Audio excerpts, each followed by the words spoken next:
Good evening, ladies and gentlemen. We're in Hemphill, Texas. That would be Michael Allwhite and Julie Allwhite, the voice of the Waskom Wildcats. Good evening, Julie. How are you this evening? I'm doing good. A little warm, but that's okay. Yeah, every week it's something new. We're here 103.9 KMHT bringing you all the action this week on another Thursday night game. And not only a Thursday night game, we're on a trip. We went, I believe, 100 miles south. A little over 100 miles, yes. Yep, so we're in Hemphill, Texas, below Milam, if you know where Milam is. Stadium, I don't think I've been in before. I don't remember. No, I don't believe we've been here. Last year, the Hornets came and played your Waskom Wildcats at Jimmy E. Cox Stadium. And this is, at least the first year Julie and I have been in this stadium. It's a big set of bleachers, and we're high up in the press box. We're up with the coaches. On the second floor. Yeah, we did get permission to be up here, but I'm not sure the Hemphill coaches knew, because they came up and we were sprawled out, and our coaches they sprawled out on their side, but we're all up here. It's good. It's good evening for football. It's all love. Yeah, it's good. And the humidity's dying down, so. Real nice stadium that they have here. Yeah, it looks like they may have just built their field house and their concessions and their entrance to the stadium. Smelled some burgers cooking as we came up. They got something on the grill. Yep, seems like their boosters are out there making it happen. Think they might bring up a burger? Well, I don't know. There's like 10 of these coaches, and they brought up burgers that would take all their fundraising out the door, so I don't think we're going to get a burger. Maybe we could Uber Eats one. Oh, speaking of which, here comes Hemphill's team. They're coming out already. They have 8 minutes and 18 seconds up on the play clock, and we'll be getting started tonight. We got some different looks for you again. You know, last week, if you tuned in to us on the radio, you caught pretty much probably 90% of the game. We even lost our radio feed there for a little bit. We caught the second half. And then we caught the full second half, and over our Waskom YouTube football. We're trying to do the YouTube again tonight, folks. Bear with us if you're watching. We're on the Hemphill Wi-Fi. They were nice enough to give us the password. Waskom, we used to have a hotspot we used at the games, but Waskom School has cut our hotspot out, so we're going to be... Yeah, we're down to looking for Wi-Fi. But, you know, with that being said, if you followed us last year, when we're on the road, we're on the road, and we never know what we're going to run into, because last year, Julie, remember, we were in the stands. Sometimes we're in the stands. In the stands with the fans, which was pretty enjoyable. We almost went over there today, but we have a lot of home games coming your way, and we will be on Ethernet at home, so you won't have any problem catching us at home.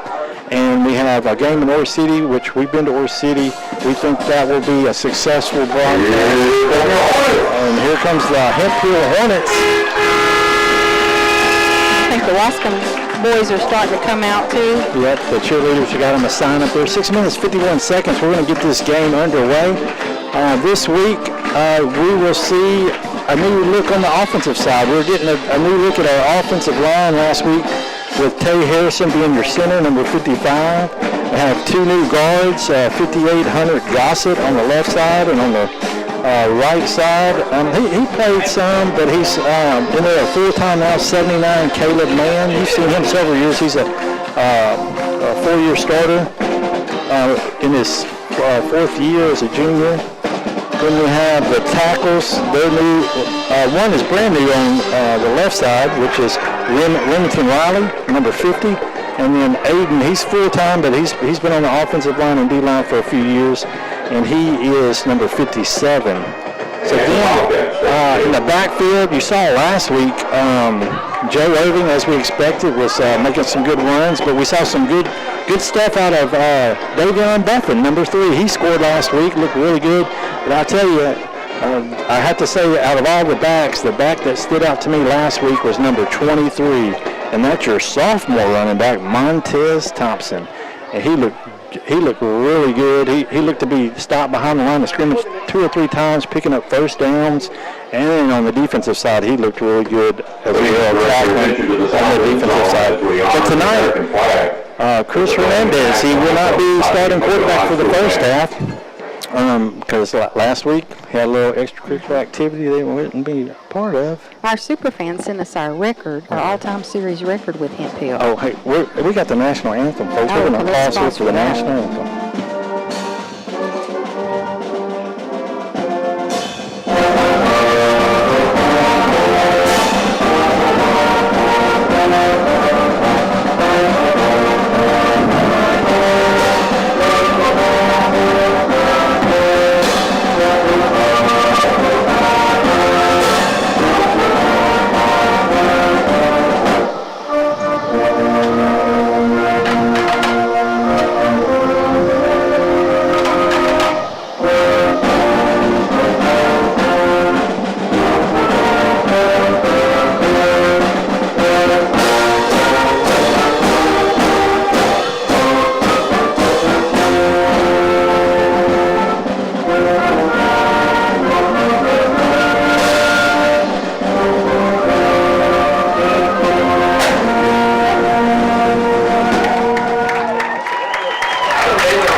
So you'll probably hear the field noise tonight. The speakers are for the announcer are right above us. So we've played Hemphill 6 times in the past. Waskom winning 5. And the good sportsmanship will be represented. 5-star builders, the construction and barn dominium construction, garage, storage buildings, all for you the way you want them. We have the experience, we have the knowledge, and we have the qualified men to do the job right for you. Check it out. Call 903-407-7627 to get a qualified representative to come speak to you. That's 407-7627. Go Wildcats. All right, we took a quick break there, had the student-led prayer on the field, and Julie's going to get back to our record here in a minute. We're under the gun here on time, but we have the captains going out there for the coin toss. You have for your Waskom Wildcats, number 22, Nate Espy, number 3, Davion Buffin, number 10, Joe Irving, number 55, Tay Harrison.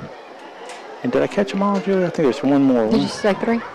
Yeah, Davion. Game for the visiting Wildcats. Who's on the number 3, Davion Buffett. I can't see who's on the very end. Oh, Chris Hernandez. Chris Hernandez.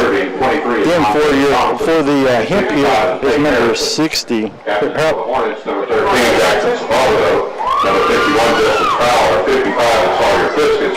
And 60 is Esteban Dimar. All right, well, we got some help there from the PA guy, public announcer on the Hemphill captains. And here we got some time for jerseys with Julie. Well, Hemphill tonight, folks, they're a dark green. They have a white helmet with the green stripe and their numbers on the sides. Waskom's in their black pants, their white jerseys, and their maroon helmets, the metallic with their new emblem that looks like the interstate symbol, and it's got each of the players' numbers on the side. It's a sharp-looking helmet. I do love the metallic maroon. We want to get the viewers to give us their opinion on the decal. I do like the numbers. I like the numbers. Mixed reviews on the decal. And I like the colors, but so it's done out there, fans. You let the Waskom Wildcats know what you think about their helmets. Now we'll go back to the record here between Waskom and Hemphill. We're 5-1. Waskom, I think the first game was in 1996, did it say? And Waskom's won 5 of those appearances. All right. So tonight, I was mentioning Chris got into some extracurricular, but folks, he got in a fight. Chris got in a fight in the last game, and he got kicked out. He got kicked out on his can, and so he don't get to play this half because that's UIL rule. You got to sit out the next half.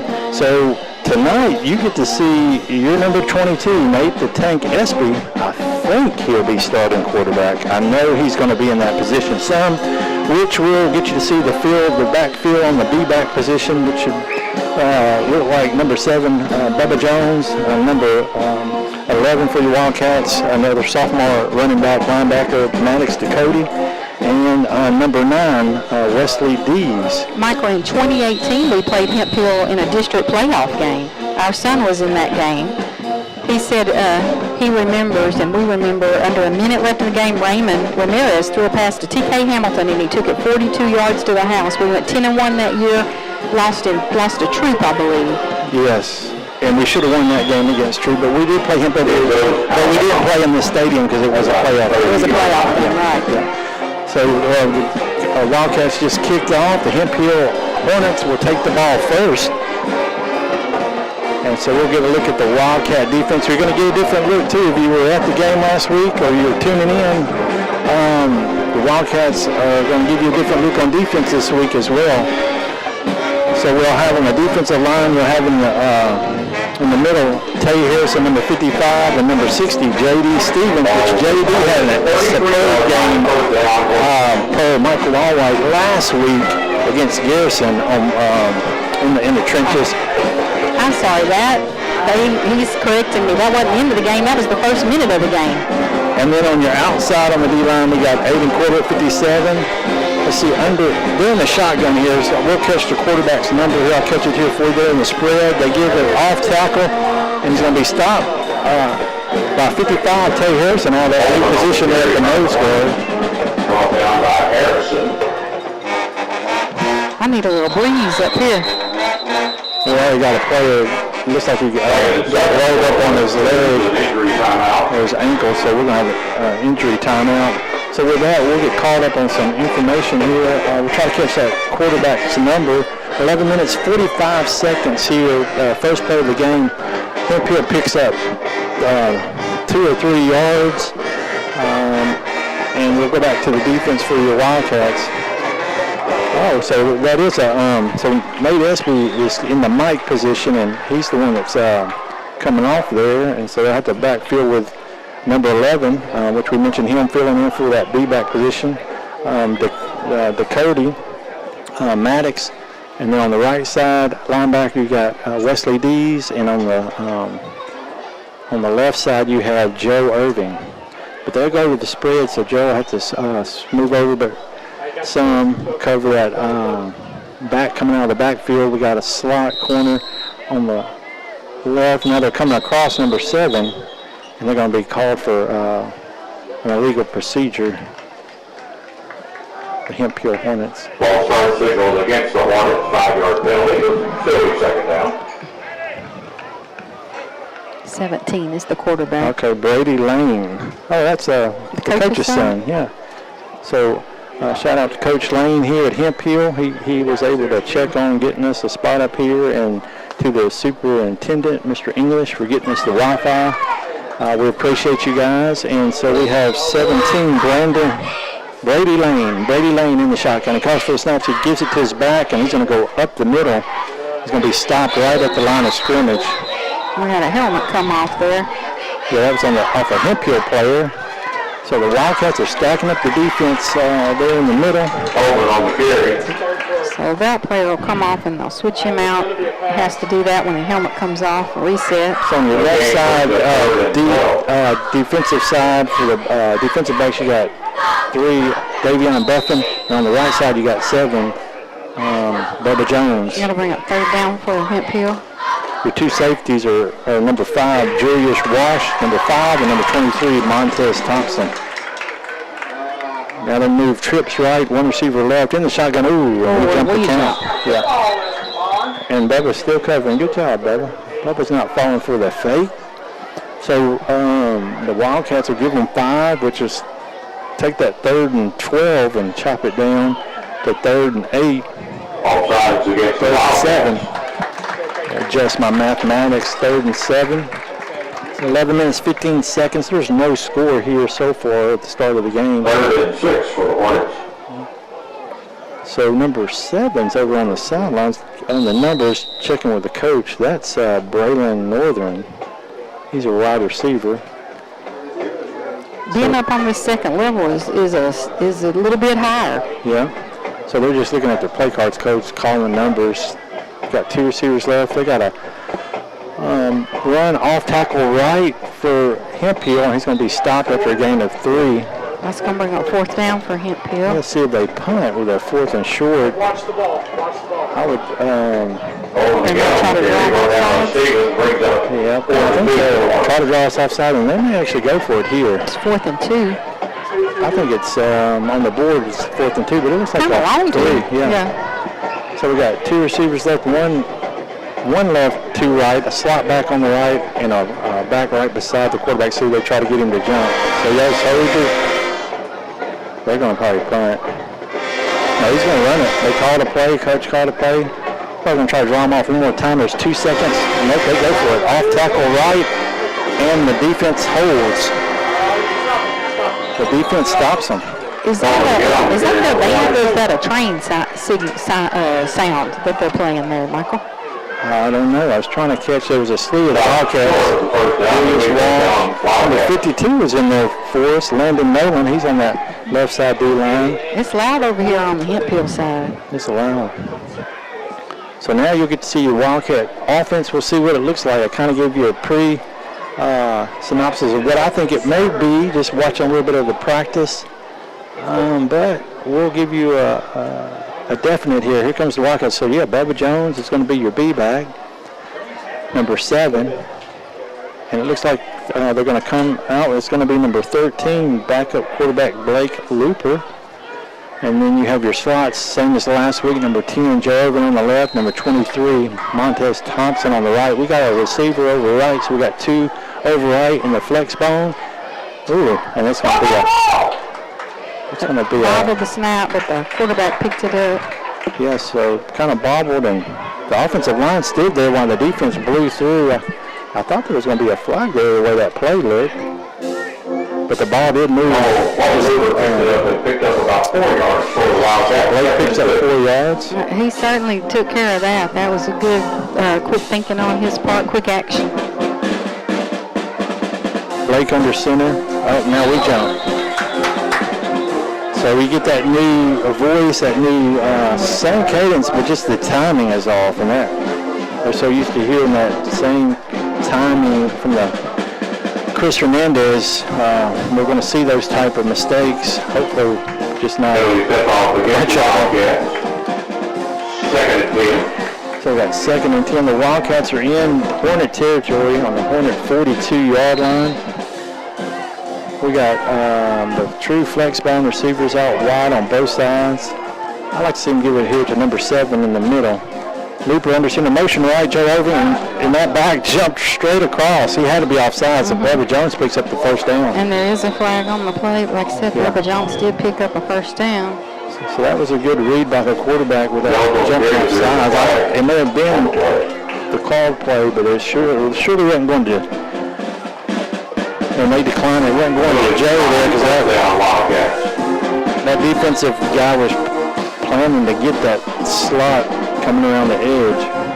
Now we can go back over right. You got both receivers on this right side. That would be number 1 on the outside, Jackson Hicks, and number 8, Dakota on the inside. Oh, now we may have got a penalty.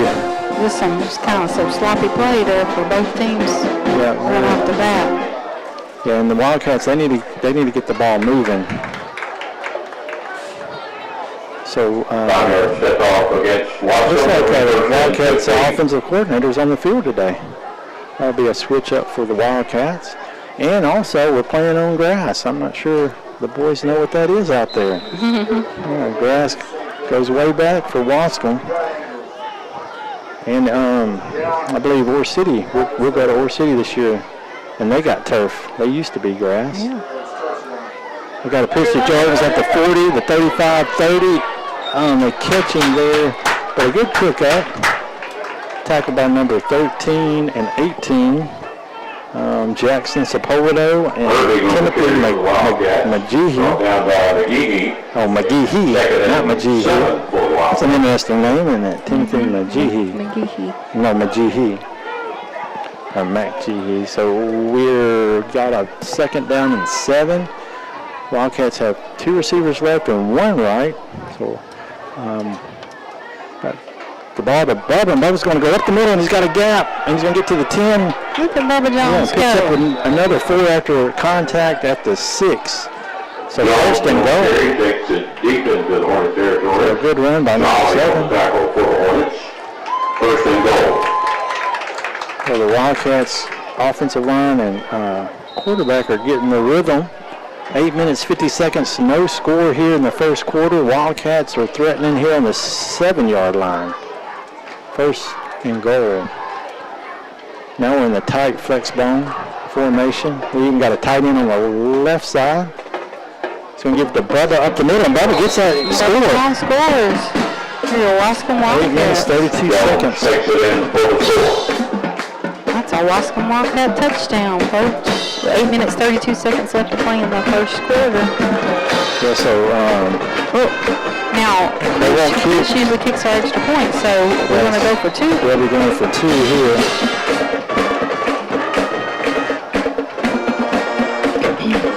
So we're set, still in that tight flex bone formation. Looper under center motion right, and he's going to get a flag. We're going to get a flag.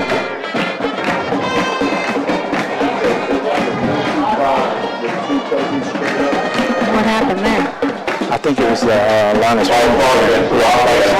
will retry the point after. So we'll move us back and see if they'll go to a sweep or maybe throw in a little pass play here. They're switching out a bunch of guys. Okay. So we got JD and DJ Stevens coming out. So they're playing on the special teams line. Remington Riley down there. Aiden Corbett, 57. Now we're setting up the kick. And we got number 21. Oh, they done moved him up. He's not on the roster. 21's got it set, and he got it up in the air. And it's good. Kick is 21. And what else coachy that is? So that is Waskom Wildcat 7, Hemphill Horn 8-0. He was 21. 8 minutes, 32 seconds left to play. We done moved up Timo to the varsity. And Timo done put it through the uprights, giving us Chris some competition. So that's a first kick in varsity for Competition or just a break? yeah. Now that looked pretty good because he wasn't the standard punter. They moved his back 10. Chris could use a break. He has to do lots of So a stuff. 30-yard two-pointer for Timo. So we're 8, Waskom 0, Hemphill. We'll take a quick break and be right back with some more Waskom Wildcat football. East Tex Telephone Cooperative is a proud sponsor of all things Waskom Wildcats, academics, athletics, and extracurricular activities. East Tex Telephone commends the hard work and dedication put forth by all students, faculty, staff, and administration. It is through hard work and sacrifice that winners emerge. Best of luck from East Tex Telephone, servicing the telecommunications needs of rural East Texas since 1952. Go Waskom Wildcats! All right, we're back here live in Hemphill, Texas. And the Wildcats just kicked off. That's 21. And we got a fumble. So it looks like, it's loose again. Hemphill had it, and then I think they fumbled it when he jumped on it. And the Wildcats are signaling, and they have it. Julie, who has that ball? So Hemphill retains possession. They're like number 4, but Jamal Buffin is going to have that.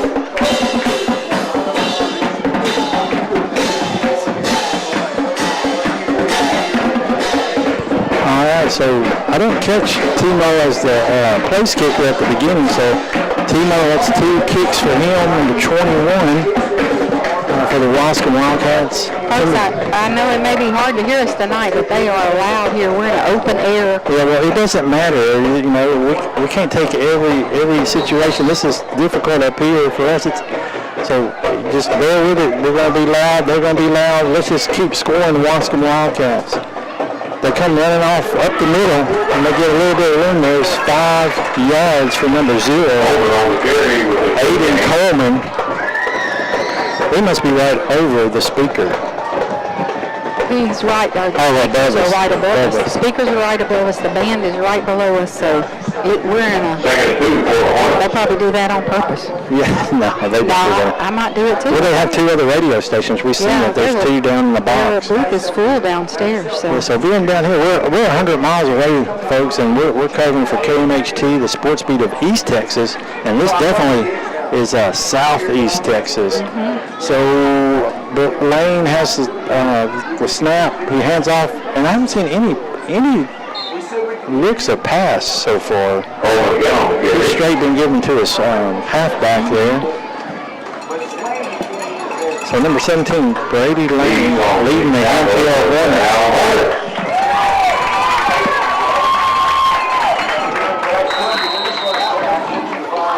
Wildcats defense looks the same. 1st and 10 on the 39-yard line for Hemphill.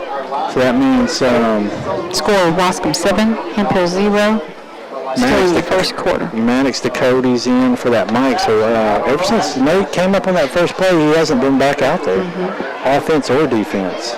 And I don't know if I can see him over there. Snap, hands off to the halfback going left. And he knocks the ball loose. Oh, and they almost picked it up.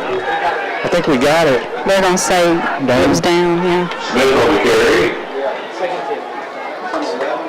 2nd and 10. So Landon Jones in there, Dees, Wesley Dees, J.D. Stevens. And Montel's almost picked that up off the turf. Brady Lane in the huddle, except for his receivers. He's got 3 of them up on the right side, on the Waskom side. He's got 1 on the left side, the Hemphill side. Calls for the snap. Oh, he's trying to get his jump, but this guy moves. So our defensive line kind of leaned, and his receiver took off. There's been a lot of movement early in this so game. that's going to be on Hemphill. And Bubba down here covering number 7, Braylon Northern. 7 on 7. 7 on 7. That's a good game. We have a 1, 2, 3, 4, 5. Looks like a 7-man official crew. They're going to switch those 7 and 3. They switch sides. Yeah, the coach So moving over. try that. Try the other side. He's paying a lot of attention to Jones on this side. So they're set with that trips right, 1 left. We're keeping a safety there, Julius in the middle. He does a screen right. First guy is out of position, but then comes Julius. Julius looked really good last week. Only had a couple of tackles, but definitely a good tackle. Number 5, Julius Walsh, for your Waskom Wildcats. So bring up 3rd down and 11. Yep, 5 minutes, 35 seconds, your Wildcats are up. Hey, I said 2 for the kick, it's 1. Yeah. I was so excited about Timo making the kick. I said 8, but it's 7-0 for your Waskom Wildcats. 2 receivers right, 2 left. He's looking to throw, he's looking right, and then back left, and he gets one coming across the middle. Northern, the guy that moved to the right side, come across the middle on the drag. And good pick up. A tackle by number 10, Joe Over. Bring up another 4th down for the Hornets. Yeah, you think, I think they may go for it. He's not looking to punt. Brady Lane coming out for the Hemphill Hornets. 4th and about 6, 7, maybe. On the board they have 6, but I'm with you with 7. The ball's at the 43-yard line. Brady has a tight formation now. The 2 receivers on each side tight. He's going to fake right and do an end around left. Oh, look like a hold. But he picked up the first down. They did not call that. So good. Interesting. Last week we got a hold on that, and that there was a lot more of a hold than what we saw last week. So they pick up a 1st and 10 on the end around. And they get over into Wildcat territory with that play. At the Wildcat 48. 1st and 10. We got 4 minutes, 22 seconds left to play in the first quarter. Wildcat 7, Hemphill 0. Brady's got his team now. They're staying in that tight formation. Looks like the flex blend up. All receivers are up, stacked on each side. He's going to look the pitch at left. He rolls right. And no one's over there, and he throws it. I'm not sure I would have did that. It's picked off. No, that's a bad call. They're just calling a bad call, and Julius Walsh on a perfect return. He's at the 50, the 40, the 30. He's going to get the end zone, folks, but it's a pick 6, but they threw it right on the play. There's a flag down at the 20-yard line. I don't like that flag. yeah, that's going to not be good unless they call it on the offense. He had a great play right Yeah, there. he was all over that jump. Montez is trying to ask him, what did you see, official? And the official says, hey, man, I live over here in Hemphill. I live in Milam. And y'all came 100 miles. I'm giving that to number 7. Still won't see what the call is. You see the white hat? Here's the white hat. He's embarrassed to call it. Pass interference, Waskom. And that's a big That's really bad. He just did terrible. He was right in front of Yeah, us. somebody yelled terrible out here. Who was that? I don't know who that was. 3 minutes, 56 seconds, 7-0. The Wildcats just got a pick 6, Julius Walsh, and it was washed away in a millisecond because as soon as he intercepted I'm it. not enjoying the Thursday night refs. No, I'm not either. So we're going to get these Thursday nights off the bookies for the Wildcats. 28-yard line. So they're at the Wildcat 28-yard line. Brady is looking for the play from his coach. They'll spread the offense back out a little bit and move. There's 2 receivers right and 1 left. In the shotgun, Brady Lane calls for a snap, gives it to his halfback, and we're going to blow it up there with number 9, Wesley Dees, with a tackle. It was 5 yards behind the line of scrimmage. That's the way to go, number 9. Wesley Dees. Only carry drop ball by Dees. Linebacker position. 2nd and 16 for the Hornets. 2nd and 16, 3 minutes, 34 seconds. Clock is moving 7-0 in the first quarter. Hemphill is in the huddle, has 2 receivers already in their position in the field. They break the huddle. They'll send another receiver out wide, leaving that one in a slot on the right, on the Wildcat side. And they got one in a slot on the left. And he's looking left, and he throws a go route to the receiver out of bounds.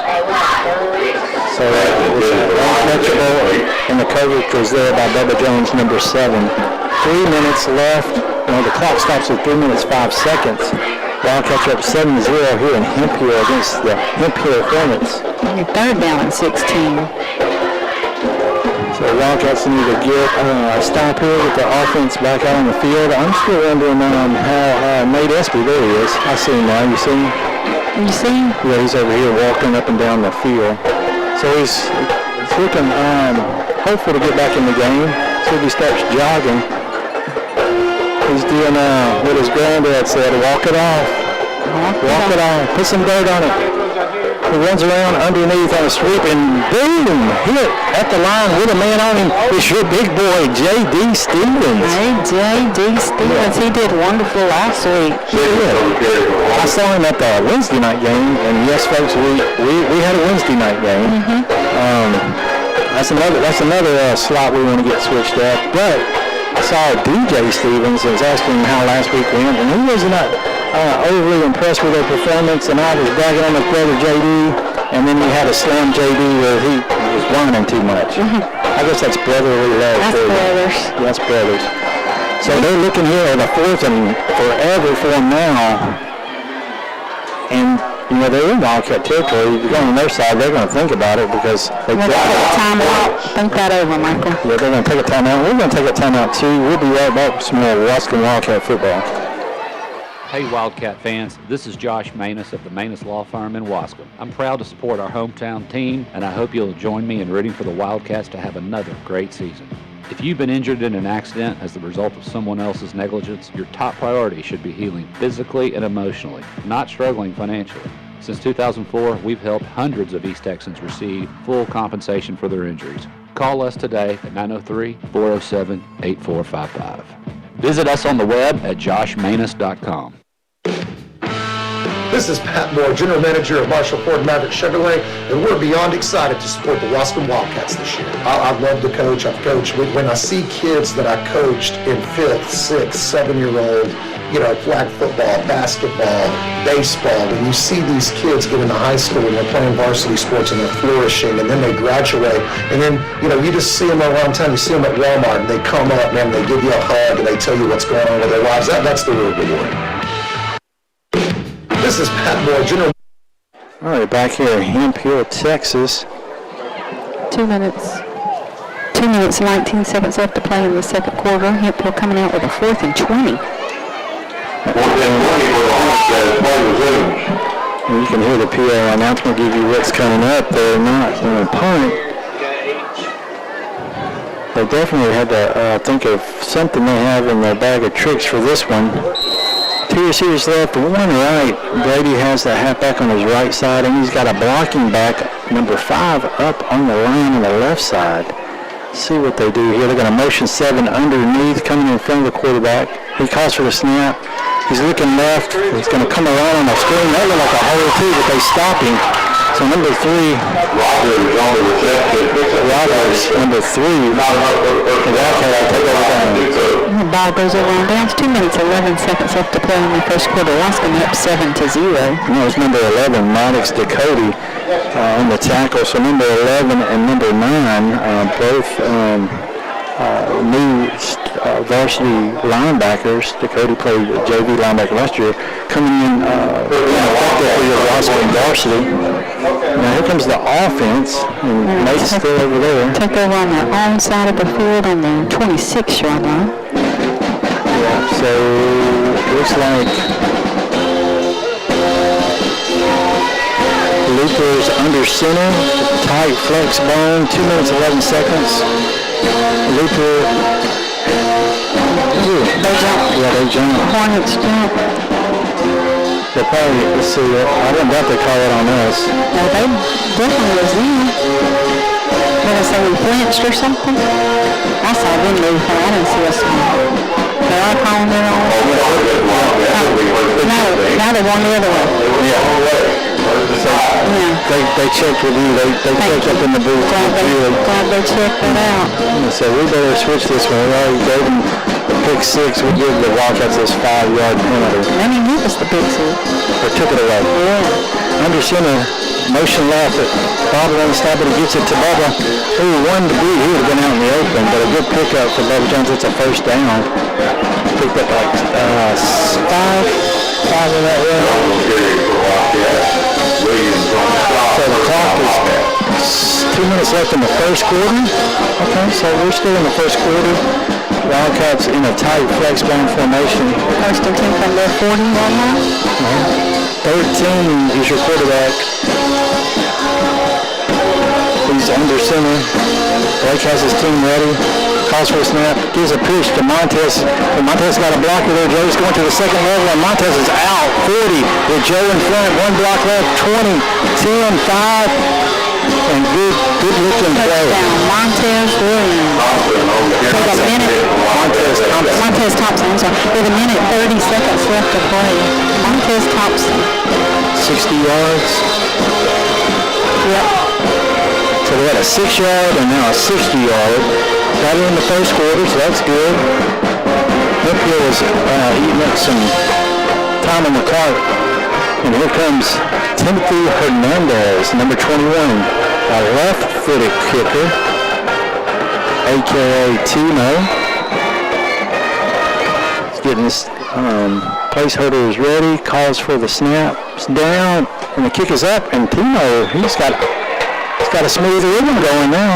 It's going to make the score Waskom 14, Hemphill 0. I got to say, the Waskom band is pretty loud. They're across from us on the other side of the field, but I can hear them playing those victory touchdown songs. Doing a good job tonight. Yep. So that's a good series for your Waskom Wildcats. We're going to take a break, and we'll be right back with some more Waskom Wildcat football. The Waskom Independent School District, a leader in academics, athletics, and extracurricular activities, teaching our children the importance of being good citizens, the desire to attend major universities, and come back home with an education to grow the community in East Texas. With grades pre-K through 12, the Waskom Independent School District is proud of their faculty and staff and their commitment to the very best for all students. Go Wildcats! We're back here live, Hemphill, Texas. Michael and Julie bringing you all the action from 103.9 KMHT, the sports beat of East Texas. And on YouTube at Waskom Football Live, thanks to the Hemphill staff. Especially the superintendent. Our superintendent did reach out to the superintendent and he was able to get the password. He wasn't too sure it would work. He wasn't too impressed with his Wi-Fi. He said that sometimes it's sketchy, but so far so good tonight. Well, especially we've been in Shelbyville, our phones we couldn't even dial out in Shelbyville last year. Our phones don't work in Regions either. Lots of towns just kind of in the middle of nowhere. It's hard to get that service, especially strong enough for a stream. 30 and a 35, 37 after about a 12, 13-yard return. Hemphill will take over first and 10 with a minute, 12 seconds left in the first quarter. That's another flag. What was that? I didn't see that. It's like we're on this side, so maybe offsides. Yeah, they're going to make him re-kick it. So the flag's over on the Hemphill side at the 41-yard line, but nobody's going to wave it out. Hemphill is on the numbers where their coach, the offense is, the Wildcats defense is on the field. Mark it out. Yeah, exactly the play. Yeah, for offsides, for Waskom on the kick. So we got the same set of DBs, linebackers, and D-line. Lane calls for a snap. Off tackle run by his halfback, and he's going to be stopped with a pickup of 1. So Joe Hogan, number 10, and Maddox Dakota, number 11, along with the D-line helping. Just a minute left to play now in the first quarter. They're not being called on. They're pretty good ways from us, but they're right underneath us. Their sound's just coming up. Brady Lane breaking the huddle for the Hemphill Hornets. He's got 2 receivers right, 1 left. Got that blocking back on the left and the halfback on the right. And the counter left up in the B gap. Wildcats will stop him after a pickup of 3.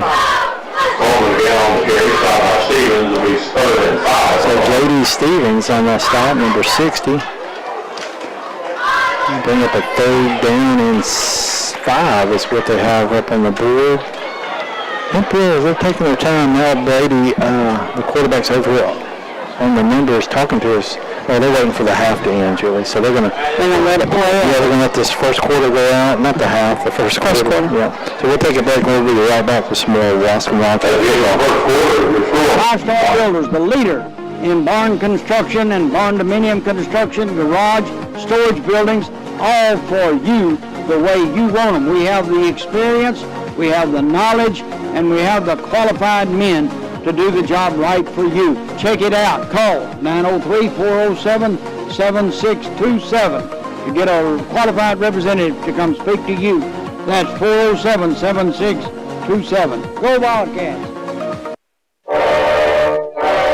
Telephone Cooperative is a proud sponsor of all things Waskom Wildcats, academics, athletics, and extracurricular activities. East Tex Telephone commends the hard work and dedication put forth by all students, faculty, staff, and administration. It is through hard work and sacrifice that winners emerge. Best of luck from East Tex Telephone, servicing the telecommunications needs of rural East Texas since 1952. Go Waskom Wildcats! Hey Wildcat fans, this is Josh Manus of the Manus Law Firm in Waskom. I'm proud to support our hometown team, and I hope you'll join me in rooting for the Wildcats to have another great season. If you've been injured in an accident as the result of someone else's negligence, your top priority should be healing physically and emotionally, not struggling financially. Since 2004, we've helped hundreds of East Texans receive full compensation for their injuries. Call us today at 903-407-8455. Visit us on the web at joshmanus.com. We get the second quarter. Oh, we got the start of the second quarter. Wildcats 14, Hemphill 0. Hemphill has the ball. The 47-yard line. Brady Lane calls for a snap. He's looking right. He gets it to his tight end and it pops up out of his hands. Julius Walsh on the ball there. So that was but that would have put him close to the first down. Now it puts him in a 4th down and 5. I think they're going to punt. I wouldn't start punting now. I mean, you're down by 14. You've won each time. You might as well go now, and that's what he's going to do. But no, it looks like unless He's moved back. He may be the punter, Drew. So Brady Lane. Yep, number 17. I'm not sure if they have a fake in their toolbox, but we will see here. It's a bad snap. The ball's on the ground, and Brady has to eat it. And it's going to be a 1st and 10 Waskom on the Hemphill 30.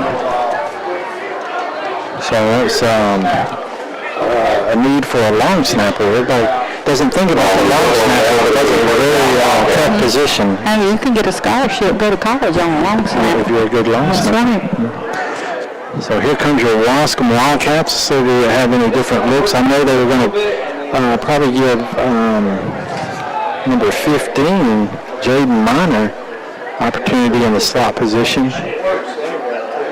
And so it does look like Davion Buffin's coming out on the left side. Those new helmets, the decal with the light shining on it, like it looks like blue.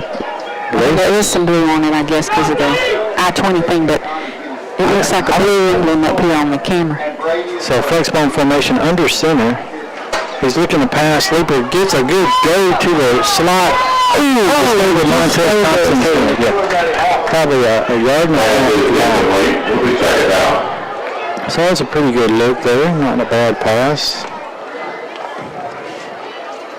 So the Wildcats will have a 2nd down and 10. So you think it looks blue on that top? Yeah, see on the camera. Oh, on the camera. Yeah, because I'm not seeing blue. Yeah, it's on the camera. So Wildcats in a tight flex bone. Leaper under center motion left. There is Jaden Maney, but they're going to give it to the fullback. Bud is taking that advantage of his. The problem with the clock is the officials could acknowledge the clock is not working. The clock is 11:49. They definitely want to start to move after Bubba John picks up a 1st down. And they spot the flag. And they're going to be at the 17. Waskom defines it. You know, I think it echoes through this metal. Maybe. Yeah, because when I turn around, it's all through here, that PA announcer. So Bubba Jones picks up the 1st down. The clock wasn't working. They'll probably run some off the clock.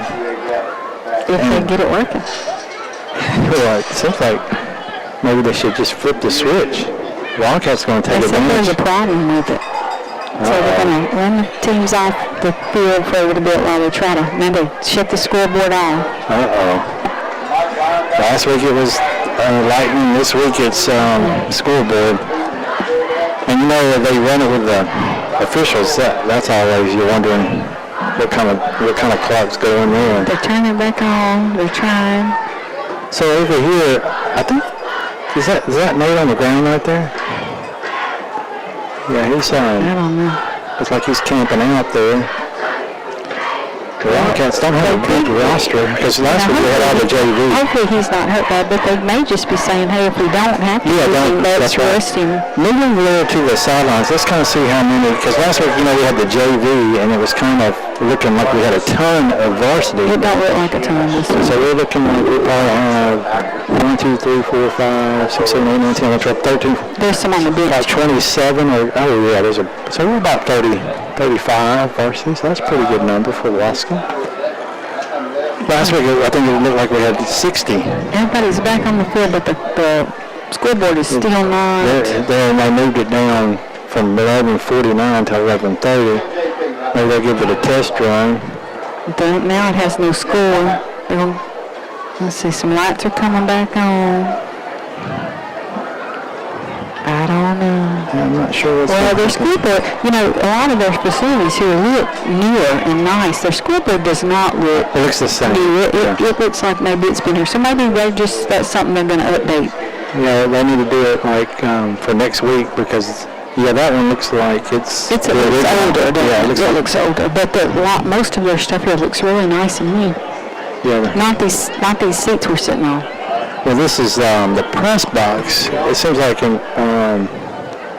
they did do an upper level because the inside, you can tell it's new glass, but it's definitely not a new press box. Yeah. Where that building over there, the brickwork and all, you can tell that's new. Yeah. So it's like new bleachers and new. The track doesn't look very old either. Must have just resurfaced or something. So now we're getting started here. 11 minutes, 38 seconds. 2 receivers right, 1 left. Leaper under center.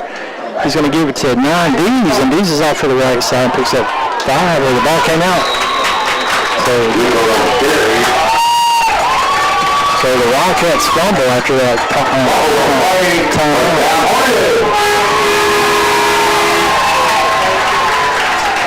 So now the Wildcats defense will have to come back out.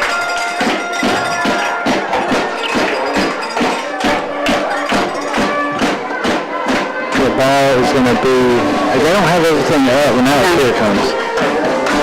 So the ball's on the 12-yard line, 13. I think it's closer to 14. Just down here, did you see what the Hemphill did? No, what is it? They just dropped a hammer.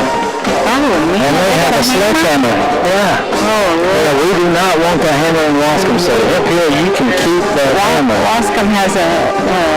we got a phobia with hammers. Yeah, we got a phobia with hammers. So we got 2 receivers right for Hemphill, and it's 1 left. Lane calls for it, gives it to his halfback, sweeping right, and he gets off the edge, and he gets the corner. And it's the best run there for the Hemphill Hornets. First and 10 at the 30-yard line. So the Wildcats have a different defensive look too. They brought out number 4, Jamal Buffin for the DB area. The linebackers, you got Jaden Miner, number 15's in. So the Wildcats switched up their defense a little bit, giving everybody opportunity to get some playing time. Okay. Ball's on about the 27. First and 10, Hemphill with 11 minutes, 15 seconds. If the score's not right though, huh? It's at 5-0? No. But we're still having issues with that board, so. It seems like the only part they're having trouble with right now is this score. Everything else is working. I had a Crispito on the way here, but I'm getting a little hungry, folks. Well, it may just be smelling that good grilling food over here at Hemphill. You had 2 Crispitos. Now, did you have to bring that up on here? Yeah, you are live on the air. Well, and you're hungry again. When you said it, I didn't. I don't think that's very gentlemanly. So I don't know what they got going on now. This game's going to be longer just with all the extra officiating. Well, folks, I know you're worried about me, but I took off work tomorrow, so. Brady Lane gives it to his halfback. He's got a pulling guard, and the defense holds for the Wildcats. He only picks up 1 on that carry. But you did get him in Carthage. And last week we had the delay and all the things on Thursday night, and my over 50-year-old self just had a hard time getting up at 5 o'clock the next morning. So this Friday I decided I would just take a day off. Yeah, you need a day off. I'm not as old as you, so I'm going to work tomorrow. Brady Lane is in the shotgun, 2 receivers on each side. He's got a pretty good sized halfback on his right side. Gets the snap. He's got some time. The halfback picks up our blitz. He throws it back across and overthrows a wide open number 15 at the 40. That Wildcats were in that area. It's intended for Latham for the Hemphill Hornets. So 10 minutes. What do you think? There's 10 minutes and 4 seconds left. 14-0. The Wildcats are up this week, coming off a loss to Garrison, and I believe the Wildcats were 3, Garrison was 4, and now I think Garrison is 3 and Wildcats are 5, right? Mm-hmm. Hemphill in the shotgun. Brady Lane calls for a snap. He's looking to throw now, folks. He's going to get some time. He airs it out over to that big halfback. And that guy is a good-looking athlete, number 5 for the Hemphill Hornets. Richo Smith. How old is he? What grade's he, Michael? Sophomore. Oh, yeah. Yeah, Richo Smith. You got to keep an eye on that guy. And I was watching something the other day. Now I can't even think of the guy's name who ran a college playback. Del Riley. I think it was Del Riley. Mm-hmm. Del Riley. Okay. That's a song, remember? Mm-hmm. So we got a punt formation for the Hemphill Hornets. And he gets the punt. Oh, that's a negative punt. Oh, no, it wasn't. It was negative. I couldn't even find where it went. It went straight up to his right and went 5 yards. Probably went 40 yards. 30-yard pitches to the track. 30 feet in the air. So that helps the Wildcats out because we just came off a fumble. And that was, now the Wildcats are close to the position they were at before the fumble. Taking over 1st and 10. 9 minutes, 53 seconds. Your Wildcats are up 14-0 over the Hemphill Hornets. Wildcats travel down here to Hemphill to play the Hornets tonight on Thursday night football. 100 miles away. I know everybody's tuning in to us, Julie, not the Cowboys and the Eagles. I need to see how my Cowboys are doing. Leaper under center for the Wildcats. Flex bone tight. Formation motion left. He's going to give it to the fullback, and that's Dakota. Dakota on the carry is going to be stopped at the line of scrimmage, number 11. So we got another D-back change. And as mentioned at the beginning, we started with Bubba, number 7, who was really successful and got the touchdown, one of the touchdowns. So they're giving these an opportunity last possession, and then here we got number 11, Maddox Dakota. At the slots, looks like Montez Thompson and Davion Buffin. 2 receivers right, motion Davion. It's supposed to be a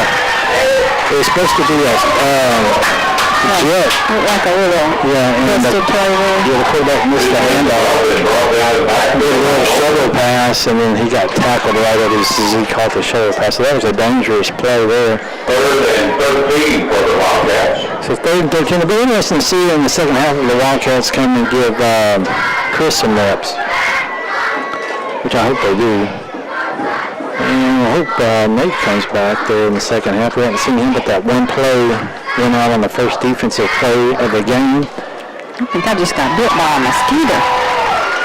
Under center, Blake Leaper takes that motion right. Davion Buffin gives it to the fullback, and the fullback breaks through, and that's Dakota. Maddox Dakota. He's in for a Wildcat touchdown. They're not good catching the back. If I can give him a 26-yard touchdown run, so the B-back position has been on fire tonight. They're setting up for the extra point. I'll give you a few other games going on tonight. Dangerfield and Tatum are playing tonight. They're in the second quarter right now. Tatum up 27-16. Bentonville and Joaquin are playing tonight. Joaquin's up 21-7 with 7 minutes left to play in the second quarter. Honey Grove 33-7 over Marlin. And LaFurio up 29-6 over the London Pirates. All right, Timo, keep it going. And he is good. I'm ready to see a field goal, Timo. 21-0. Your Waskom Wildcats are up. Hopefully we don't have to kick a field goal. But remember the one in Longview against the Losing Fish Jackets, 18 yards, 38 yards, the longest one ever by Mesa. Shout out to Jose Mesa, all-time best kicker in Waskom history. We're going to take a quick break. We'll be right back with some more Waskom Wildcat football. The Waskom Independent School District, a leader in academics, athletics, and extracurricular activities, teaching our children the importance of being good citizens, the desire to attend major universities, and come back home with an education to grow the community in East Texas. With grades pre-K through 12, the Waskom Independent School District is proud of their faculty and staff and their commitment to the very best for all students. Go Wildcats! All right, we are back in Hemphill. We didn't leave Hemphill. We're just back on the air. 103.9 KMH2. The sports beat of East Texas. The Waskom Wildcats are having a better week this week. 21-0 down here at Hemphill. And three different Wildcats scoring too. The first one was Bubba Jones, and then now at that same position we got number 11. Maddox Dakota scoring. We'll give you a full wrap-up come up during the halftime break. 8 minutes, 5 seconds. Timothy Hernandez getting ready to kick off for the Waskom Wildcats.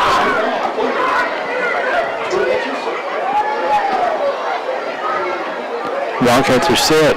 Oh, I think they may have been offsides again, but it was close. Fielded at the 20, and that Hemphill Hornet is up the middle, and he's going to be brought down at the 35. So a good return by the Hemphill Hornets.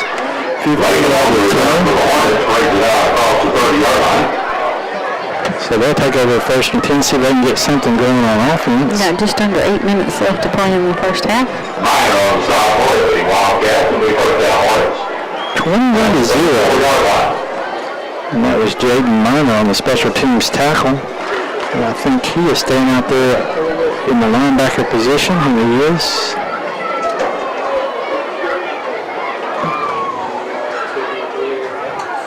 Wildcats have, we have DJ and JD in the middle.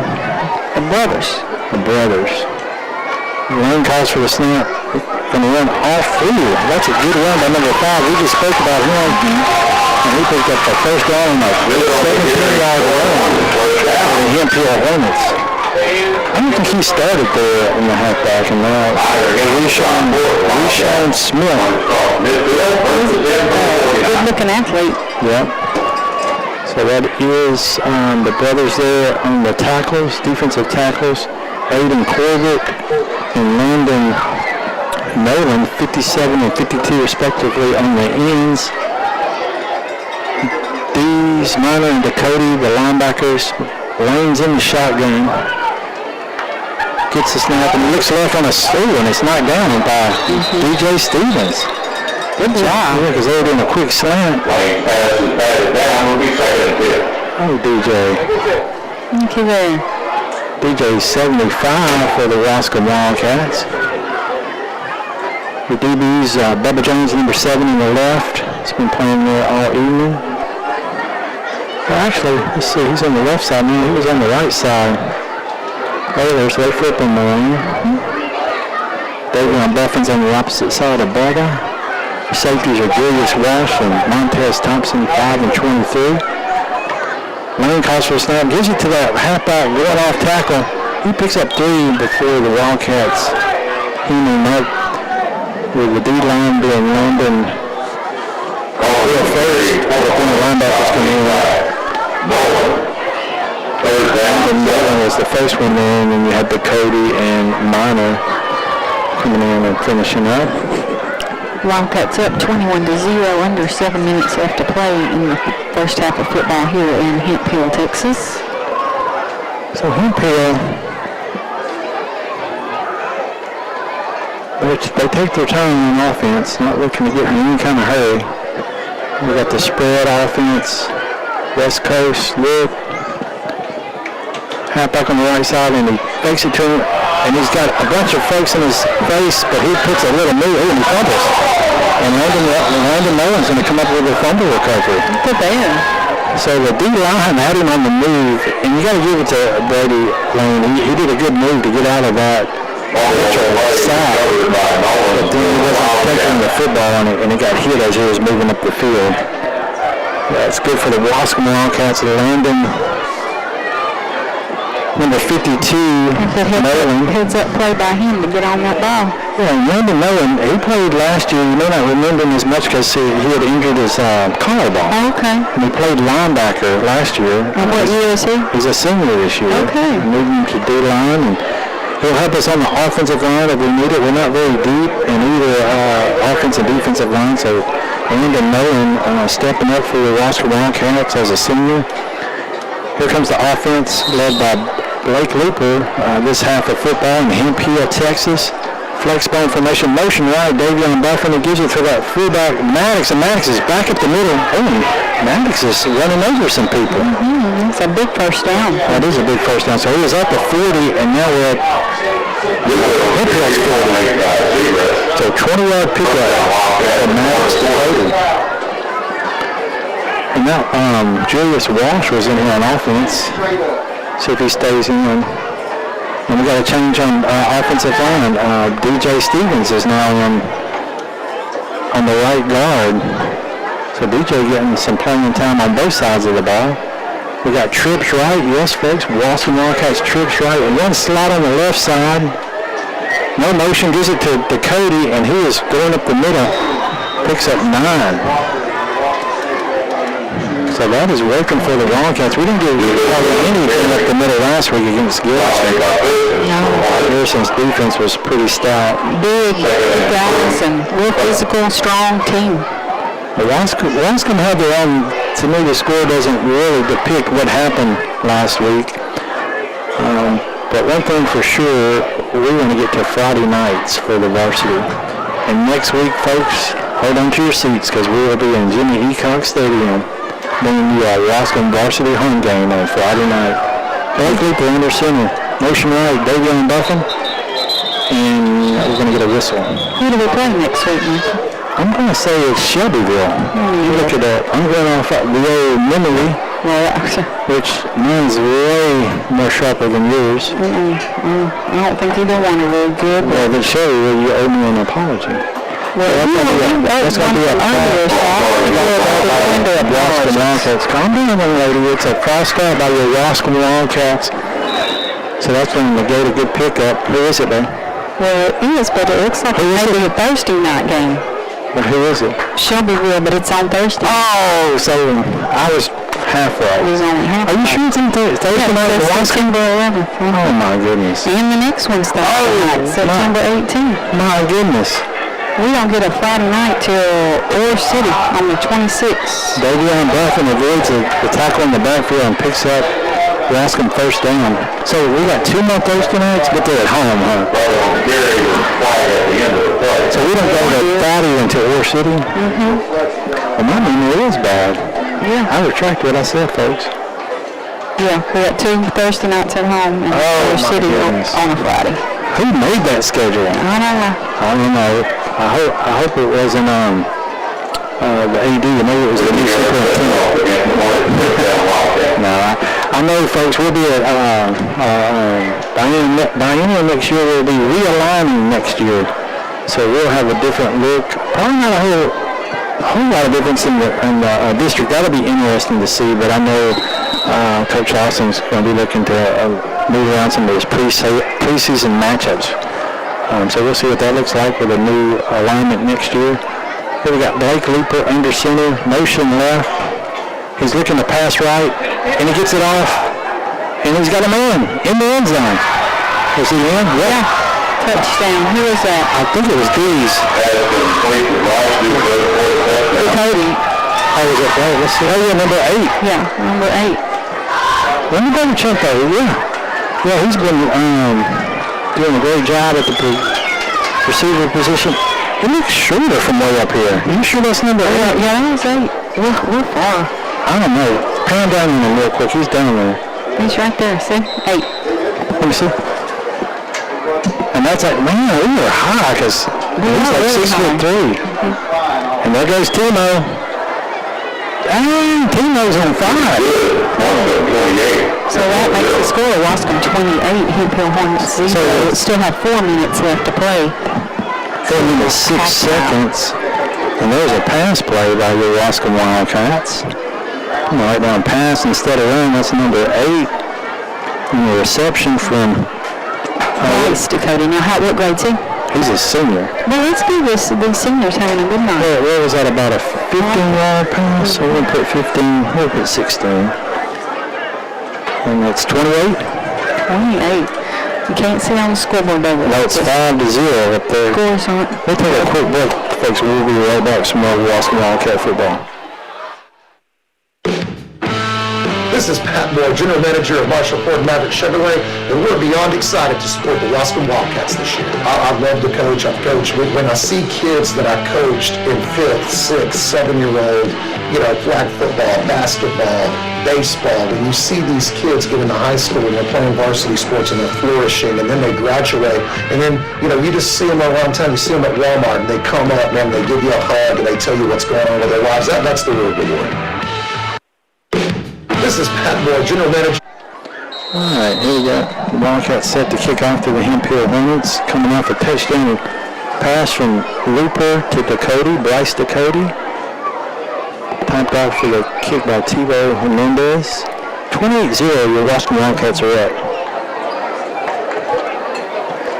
He's going to kick it to about the 22. The returner's at the 34, 37, and he's going to be stopped at the 37. Stopped by number 20, 20 is Denver Martin, and number 17 is Caden Irving. So here we go. The Waskom Wildcats come out back on defense. 4 minutes and 28-0. Got some folks over in the visitor parking lot with their headlights on. And They're not supposed to do that. That's a rule. yeah, I wish. But we're real high. I don't know if they're behind the stands or not. Are they behind the stands? Oh yeah. I don't know. But it's and there's one over here. Is that?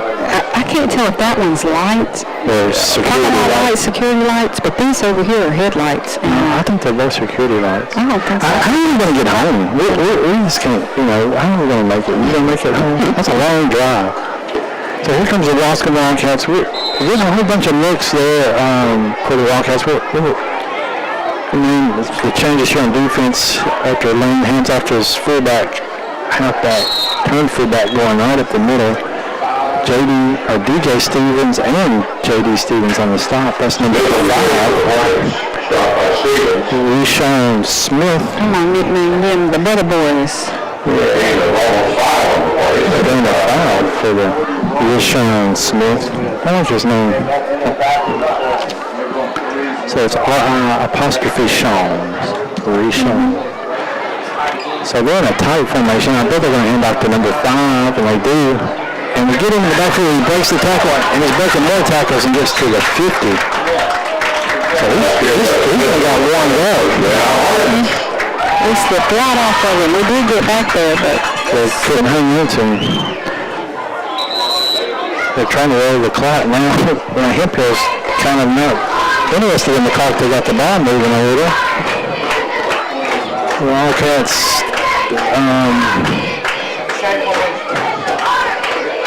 set here on defense. Now everybody's in the box. And they give it to Rishon on the right side. Off tackle. He picks up about 4. It'll be 2nd down and 6. Brings up 2nd and 6. The ball is at the Wildcat 46-yard line. just 2.5 minutes left at halftime. Bands are on the sidelines getting ready. Last week, they couldn't perform because of the lightning and all the delays, so I know they're ready to perform tonight. Lane has his team set, calls for the snap. He pitches it right to halfback pitch, and that time we stopped with Sean Smith in the backfield. Aiden Corbett, number 57, with help from, they didn't like that. He was too excited about a good tackle. No, sir. Don't be excited about tackling in football. Well, you gotta keep your cool. But he didn't do nothing at the player. I can't see, obviously. I thought Bryce was a little blind. He's like 6'2". I think he was just excited because he slipped off of him that time. Aiden Corbett made a good stop, and Dees was there again. And just to be on the record, Dees slipped off of him last run. Aiden got off the D-line and made it. So that picked up 15 yards.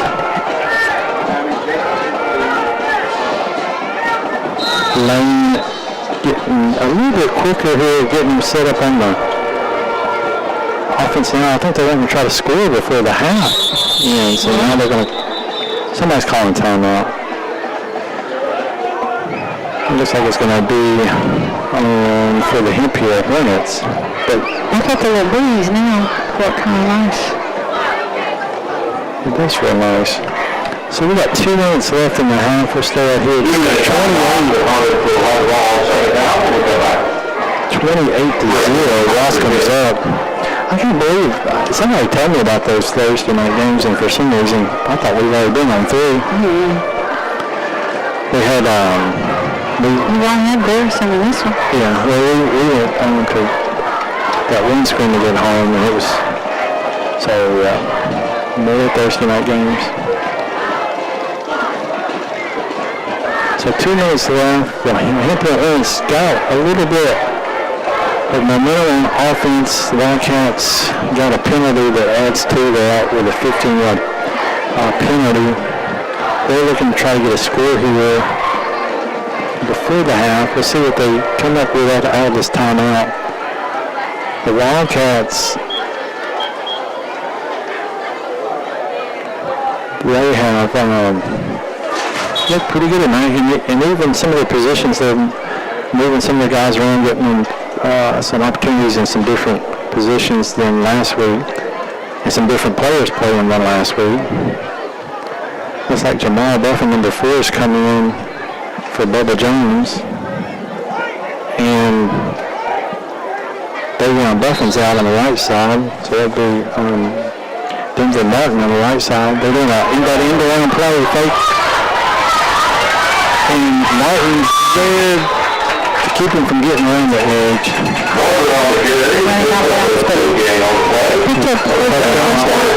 Picked up a first down. I'm supposed to show you how we got to keep those penalties in check. We wouldn't be in this position where we're at right now if we hadn't had that penalty. So that ball's on the 33-yard line of the Wildcats.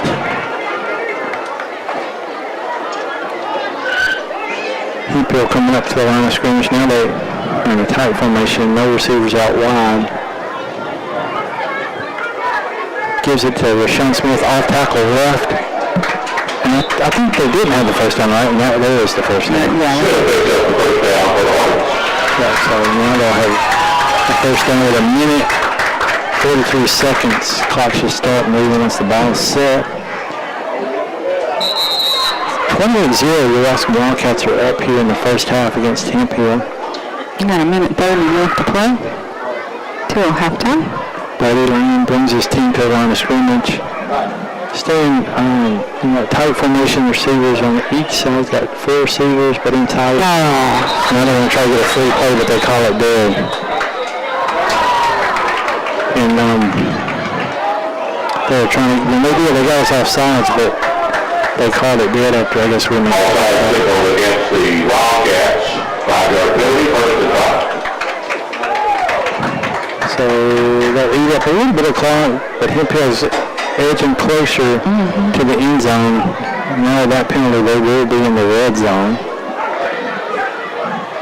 Ball is on the left hash of the field up there on the 16-yard line. First and 5 from the 16. We got a coach on the sideline over there. That's Coach Lawson. That's in the field? No. Oh, back here in the back? Yeah. Brady Lane's got his team set.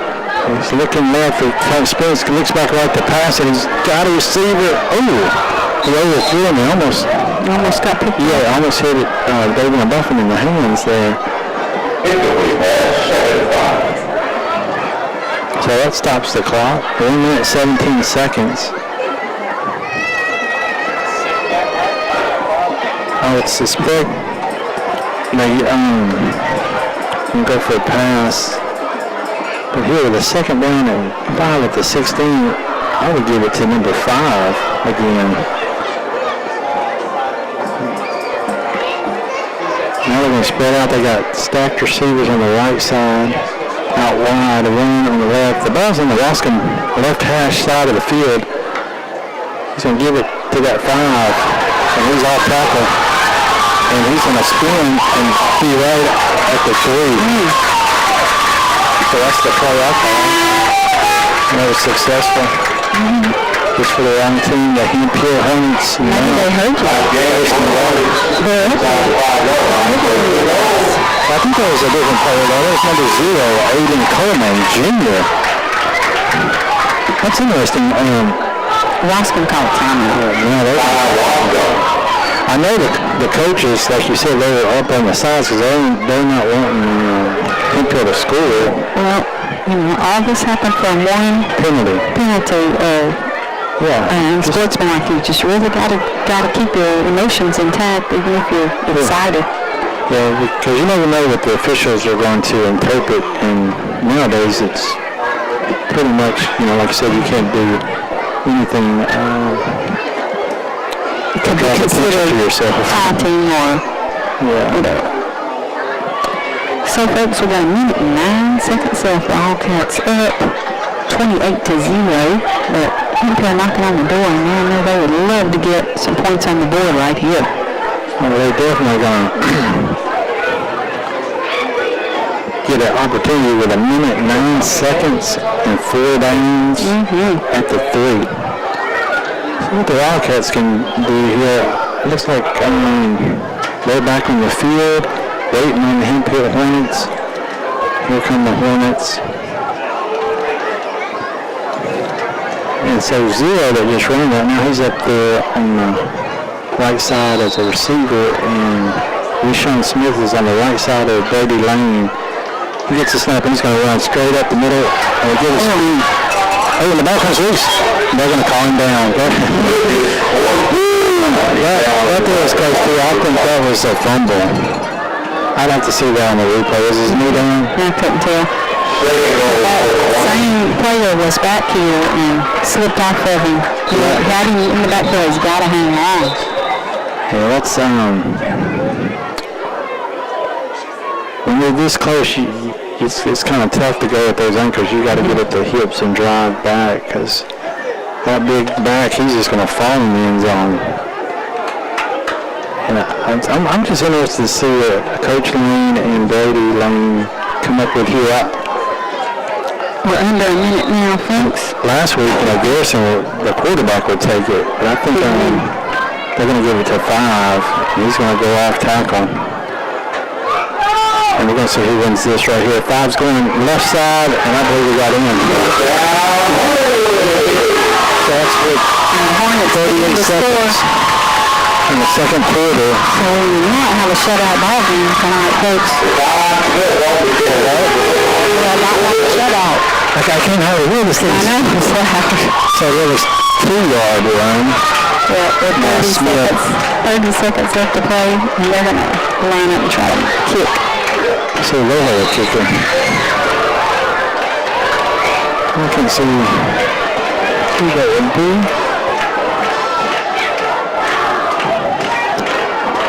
So number 7 is the holder, and it's a bad snap, but he gets it, and they're going to pick it up and try to run it in, and he's going to be stopped.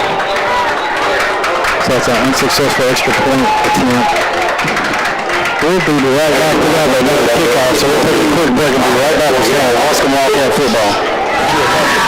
Chevrolet, and we're beyond excited to support the Waskom Wildcats this year. It sounds so cliche, but our children are the future. And if we can invest in activities for children, then that's only going to make them, better quality candidates when they get into the workforce. It's going to teach them the lessons that athletics, that music, that theater, that fine arts, all these things teach kids that there's a reward for doing your best. There's a reward for putting in hard work. The Waskom Independent School District, a leader in academics, athletics, and extracurricular activities, teaching our children the importance of being good citizens, the desire to attend major universities, and come back home with an education to grow the community in East Texas. With grades pre-K through 12, the Waskom Independent School District is proud of their faculty and staff and their commitment to the very best for all students. Go Wildcats! We're back here in Hemphill, Texas. The Hemphill Hornets just scored against the Waskom Wildcats. They missed the extra point. Scores 28-6. But we found out what the lights are that I thought was headlights over near the parking lot. What are they?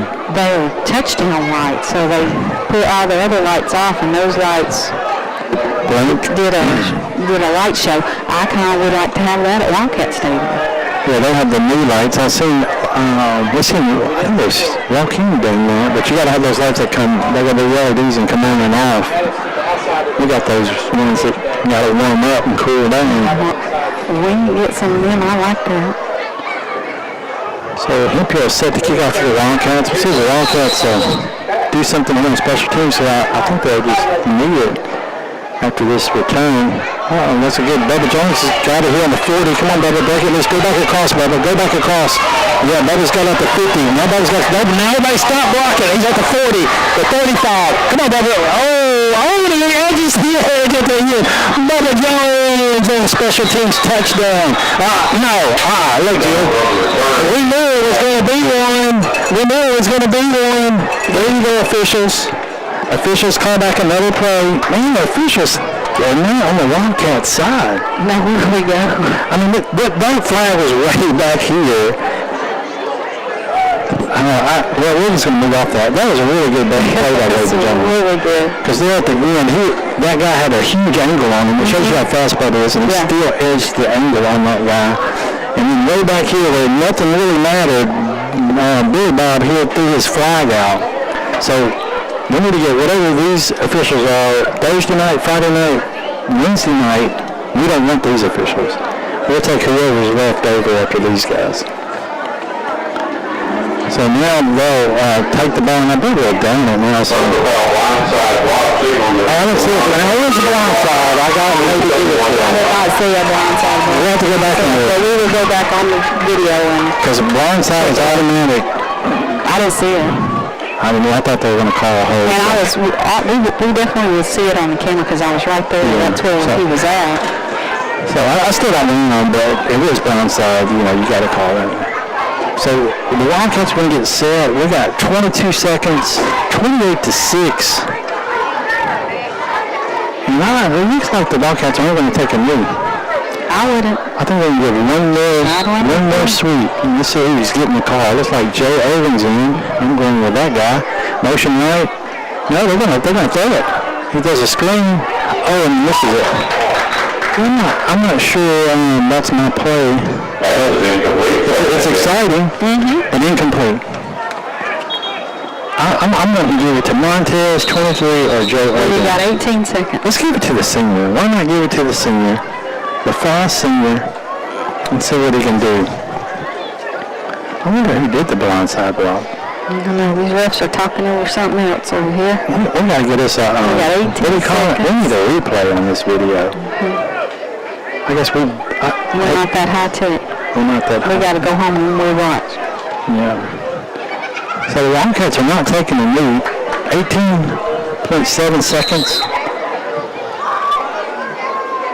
Blake has his team set. Under center, Leeper has motion left, back right. We got offsides. We got offsides on Hemphill. So this is going to be a long 38 seconds. Now we're down to 18.7. I'm getting kind of thirsty. You're hungry. Yeah, I'm thirsty too.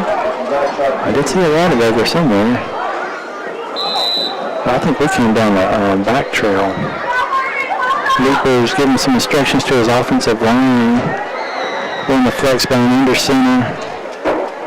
Motion left, back right. Gives it up the middle. And that's number 11, Maddox to Cody. So I think the Wildcats going to use their timeouts. We're going to time out. We're going to be right back with some more Waskom Wildcat football.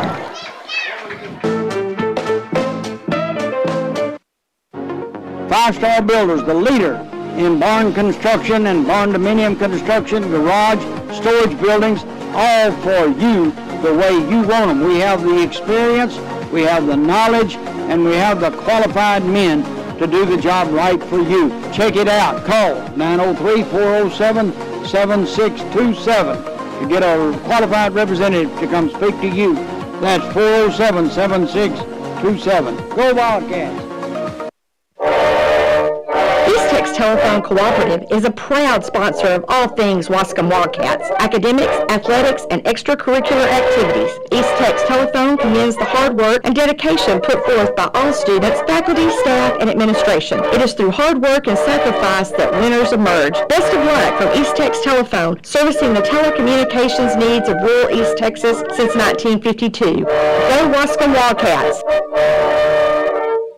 Hey Wildcat fans, We're back here live, Waskom, Texas. We're not Waskom, we're in Hemphill. And we get a bomb by Leeper. He's got a man. Oh, it's incomplete at the 40 of Hemphill.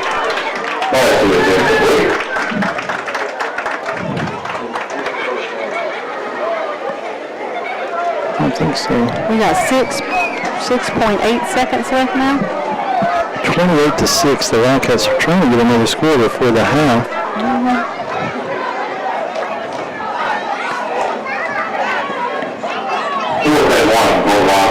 Oh, now we got a fourth down. 4th and 1, 6.8 seconds left. All right, now we need to toss it to Joe here. That's all you got left here. Oh, dear. They're going to do a victory formation. There it is. Nope. Then we got out of the B-back position. There's a stack B-back. Goes up to 50. He's got to break 2 tackles. And he's going to get to the 35. And at the end of the first half, your score. So that's the end of the first half, folks. We'll be back with the first half wrap up, and we'll probably can catch some of this halftime show. Then we'll go to our sponsors, and we'll give you some updates here in a little bit.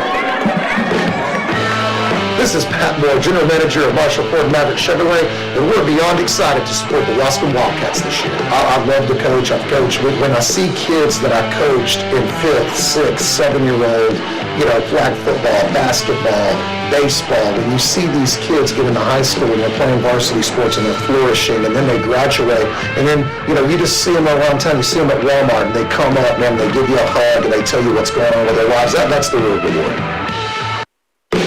This is Pat Moore, General Manager of Marshall Ford Maverick Chevrolet, and we're beyond excited to support the Waskom Wildcats this year. It sounds so cliche, but our children are the future, and if we can invest in activities for children, then that's only going to make them, better quality candidates when they get into the workforce. It's going to teach them the lessons that athletics, that music, that theater, that fine arts, all these things teach kids that there's a reward for doing your best. There's a reward for putting in hard work. The Waskom Independent School District, a leader in academics, athletics, and extracurricular activities, teaching our children the importance of being good citizens, the desire to attend major universities, and come back home with an education to grow the community in East Texas. With grades pre-K through 12, the Waskom Independent School District is proud of their faculty and staff and their commitment to the very best for all students. Go Wildcats!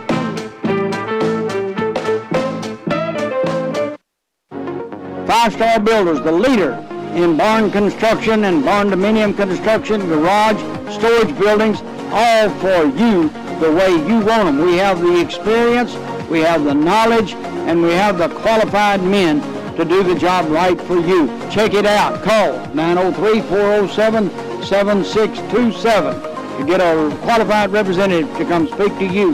That's 407-7627. Go Wildcats!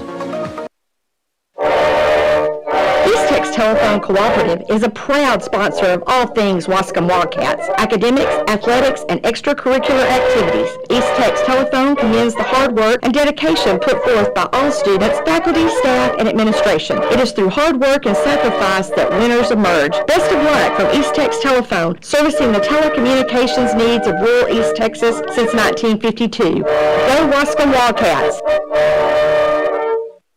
Hey Wildcat fans, this is Josh Manus of the Manus Law Firm in Waskom. I'm proud to support our hometown team, and I hope you'll join me in rooting for the Wildcats to have another great season. If you've been injured in an accident as the result of someone else's negligence, your top priority should be healing physically and emotionally, not struggling financially. Since 2004, we've helped hundreds of East Texans. I'm back here live in Hemphill. I want to see if I can get you guys some of the halftime show. To bring you tonight's halftime performance, Respect. Let's make some noise for the Waskom High School Bells.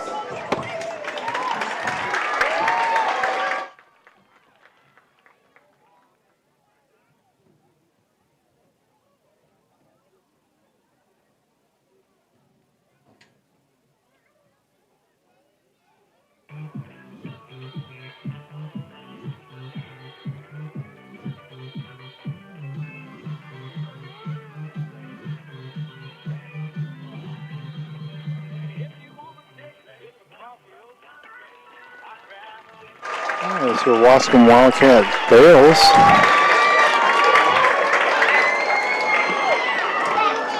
They'll get set here in a second and have the band come out.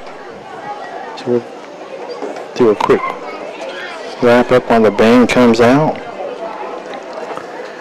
So the Wildcats come out here in Hemphill with 8 minutes and 32 seconds. They stopped Hemphill in the opening drive, got the ball, and drove the ball down, and then Bubba Jones on a 7-yard TD run, or 6-yard TD run, and Timo Hernandez kicked the extra point. Number 21 moved up to kick this week. 7-0, Waskom went up. The end with a minute 30 seconds left. Montez did a 60-yard run. And the extra point was made by Ladies and gentlemen, now at the appeal, 14 we are 0. proud to present the 2025 Waskom High School Wildcat Band. And then we're going to have to come back here with the rest of this The half. Waskom Band is under the direction of Kelton Ashcraft and assisted by Jeremy Gressman and Tabitha Higginbotham.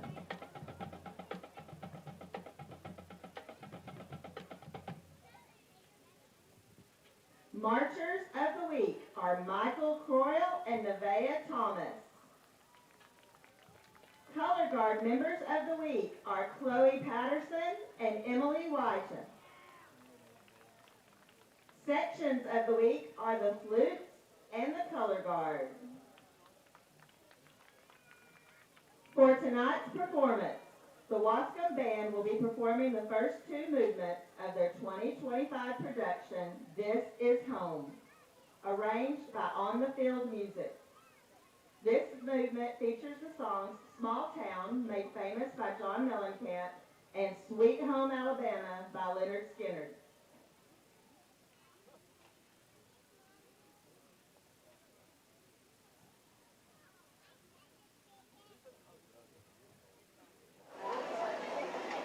So the band is getting set to start. You heard the announcer for the band introducing the band. They're getting some more stuff set up. Just going to jump in here. 8 minutes, 5 seconds left in the second quarter. Your Wildcats scored again. Up the middle again, Maddox Dakota, number 11, on a 26-yard run. Extra point successful. Hernandez, 21-0. Waskom went up. 4 minutes, 6 seconds left in the second quarter. Blake Luber got in the... a pass to number 8, Bryce Dakota, 16-yard pass. Extra point was made by Hernandez. Wildcats went up 28-0. And then with just 38 seconds left in the half, Hemphill was able to methodically get down the field, and then with some help, some penalties from the Wildcats, they did get a score, a 2-yard run by number 5, Reshawn Smith. No extra point, and we're at the half. 28-6, your Wildcats are up. And now the band's fixing to perform.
All right, that was the Waskom Wildcat Band.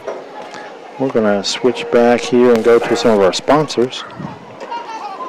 And we got 18 minutes, 30 seconds here at Hemphill, Texas. The Waskom Wildcats are taking on the Hemphill Hornets. They're up 28-6. We're at halftime. We're going to go back and get a word from our sponsors, and thank you to them.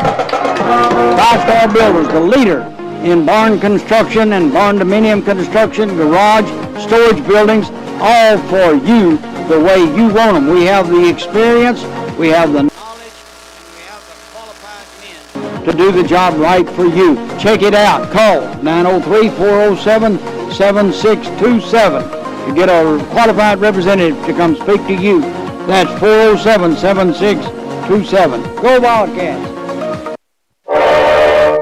East Tex Telephone Cooperative is a proud sponsor of all things Waskom Wildcats, academics, athletics, and extracurricular activities. East Tex Telephone commends the hard work and dedication put forth by all students, faculty, staff, and administration. It is through hard work and sacrifice that winners emerge. Best of luck from East Tex Telephone, servicing the telecommunications needs of rural East Texas since 1952. Go Waskom Wildcats! Hey Wildcat fans, this is Josh Manus of the Manus Law Firm in Waskom. I'm proud to support our hometown team, and I hope you'll join me in rooting for the Wildcats to have another great season. If you've been injured in an accident as the result of someone else's negligence, your top priority should be healing physically and emotionally, not struggling financially. Since 2004, we've helped hundreds of East Texans receive full compensation for their injuries. Call us today at 903-407-8455. Visit us on the web at joshmanus.com. This is Pat Moore, General Manager of Marshall Ford Maverick Chevrolet, and we're beyond excited to support the Waskom Wildcats this year. I love to coach. I've coached. When I see kids that I coached in 5th, 6th, 7-year-old, flag football, basketball, baseball, and you see these kids get into high school and they're playing varsity sports and they're flourishing, and then they graduate, and then, you just see them around town. You see them at Walmart, and they come up, man, they give you a hug, and they tell you what's going on with their lives. That's the real reward. This is Pat Moore, General Manager of Marshall Ford Maverick Chevrolet, and we're beyond excited to support the Waskom Wildcats this year. It sounds so. The Waskom Independent School District, a leader in academics, athletics, and extracurricular activities, teaching our children the importance of being good citizens, the desire to attend major universities, and come back home with an education to grow the community in East Texas. With grades pre-K through 12, the Waskom Independent School District is proud of their faculty and staff and their commitment to the very best for all students. Go Wildcats! This is Pat Moore, General Manager of Marshall Ford. This is Pat Moore, General Manager of Marshall Ford Maverick Chevrolet, and we're beyond excited to support the Waskom Wildcats this year. I love to coach. I've coached. When I see kids that I coached in 5th, 6th, 7-year-old, flag football, basketball, baseball, and you see these kids get into high school and they're playing varsity sports and they're flourishing, and then they graduate, and then, you just see them around town. You see them at Walmart, and they come up, man, they give you a hug, and they tell you what's going on with their lives. That's the real reward. Five-Star Builders, the leader in barn construction and barn dominium construction, garage, storage buildings, all for you the way you want them. We have the experience, we have the knowledge, and we have the qualified men to do the job right for you. Check it out. Call 903-407-7627 to get a qualified representative to come speak to you. That's 407-7627. Go Wildcats! East Tex Telephone Cooperative is a proud sponsor of all things Waskom Wildcats, academics, athletics, and extracurricular activities. East Tex Telephone commends the hard work and dedication put forth by all students, faculty, staff, and administration. It is through hard work and sacrifice that winners emerge. Best of luck from East Tex Telephone, servicing the telecommunications needs of rural East Texas since 1952. Go Waskom Wildcats! Hey Wildcat fans. All right, we're here at halftime in Hemphill, Texas, and the Hemphill band's coming out. With a performance by the Twirlers. And they do have some twirlers they'll be out performing. It's 13 minutes left in halftime here. Waskom's up 28-6 over the Hemphill Hornets. Waskom travel down to Hemphill here on a Thursday night. Big drive. As they take the position, the We'll hear the PA announcer here for these section of the Hemphill week is twirlers. Trumpets, and the band member of the week is Adeline Miller.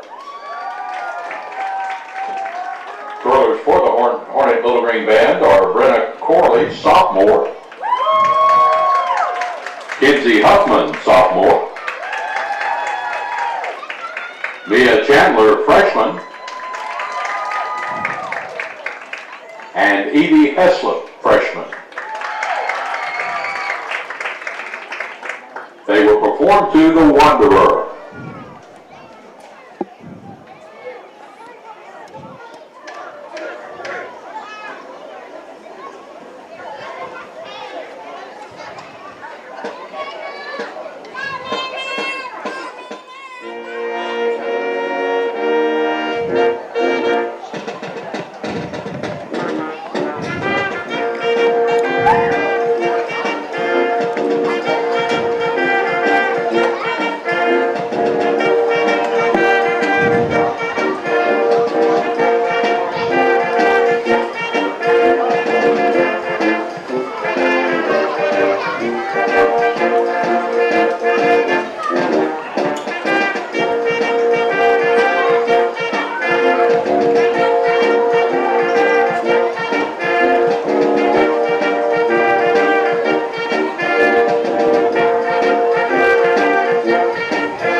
You have the Hemphill Pros and the band performing to the Wanderers. The band played that for the Hemphill Hornets.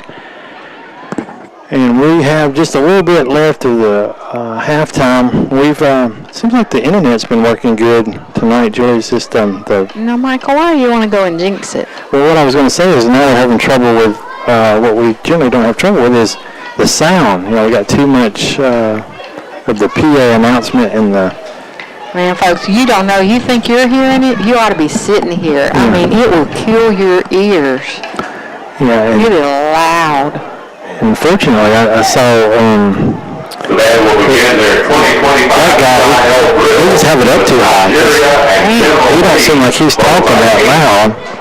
They just have that mic too hot. Wow, it is something. And I guess, too, we're not sitting over there. We're sitting right up under it. If we were sitting on the other side, I'm sure it's fine. Yeah. We're sitting right up under the speaker, and whoo. Well, and I will say this is probably the lowest turnout that we've seen for the Wildcat followers. Well, it's a long way. It's a long way. Thursday night. Folks got to go to work the next day. And go to school. We got to get to school tomorrow. If I wouldn't have took off work, I wouldn't be here. I have to say I'd like to know if Thursday night games end up hurting Friday attendance any at school, because I would think it would. Yeah. Of course, if the turnout this low, it ain't going to affect it too bad. No, because there's not many here.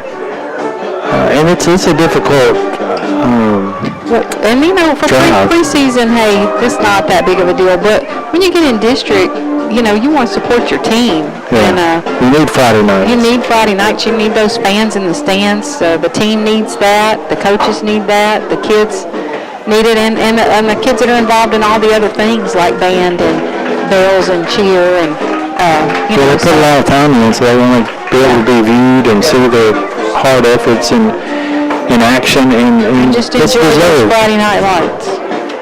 Yeah. You know, you got 4 years of that, and then we all know it's on to adulthood and different things. Adulthood? Those are some fun times when goodness. you're in high school. Yeah. You want to enjoy them. I wish I was back in high school. But the 2000s are gone. I got to move on with life. Yeah. So we're up here with the Waskom coaches that do the play call scouting and the different things in the huddle, and then also the Hemphill coaches. And it was interesting because we were up here, and if we didn't get here early, we'll get our spot, won't we, Julie? We'll lay our stuff out. And we marked our spot, and Wildcats came in, the coaches came in and marked their spot, and then Hemphill came in last. And I guess they figured they were at home. They didn't need to get up here and mark their spot, and we pretty much had it taken up. He was asking us to move down.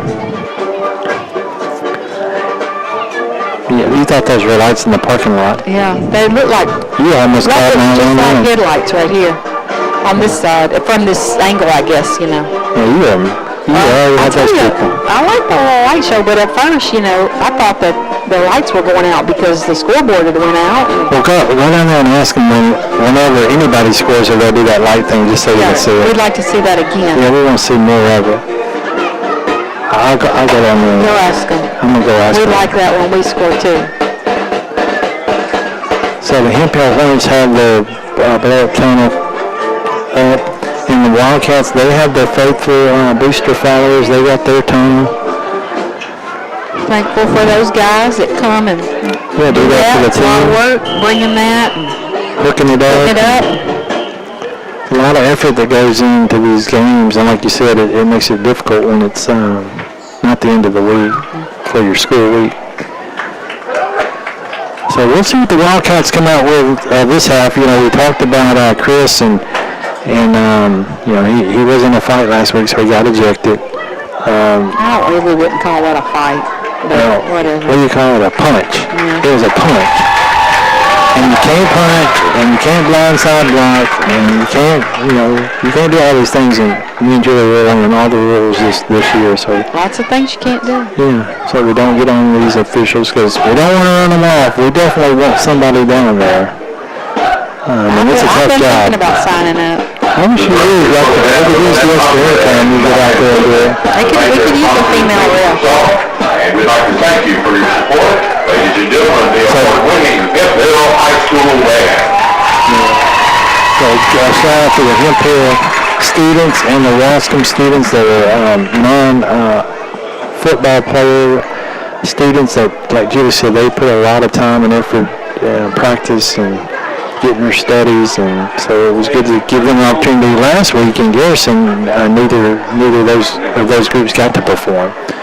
So I know Waskom was ready because they didn't get to perform last week, and I'm not sure what happened for Hemphill. I enjoyed their show, and I liked their props they had there. They had, looked like the building that we had in town with the painting of the mural. Yeah, the mural and the fire chief and mayor and whoever all was on that.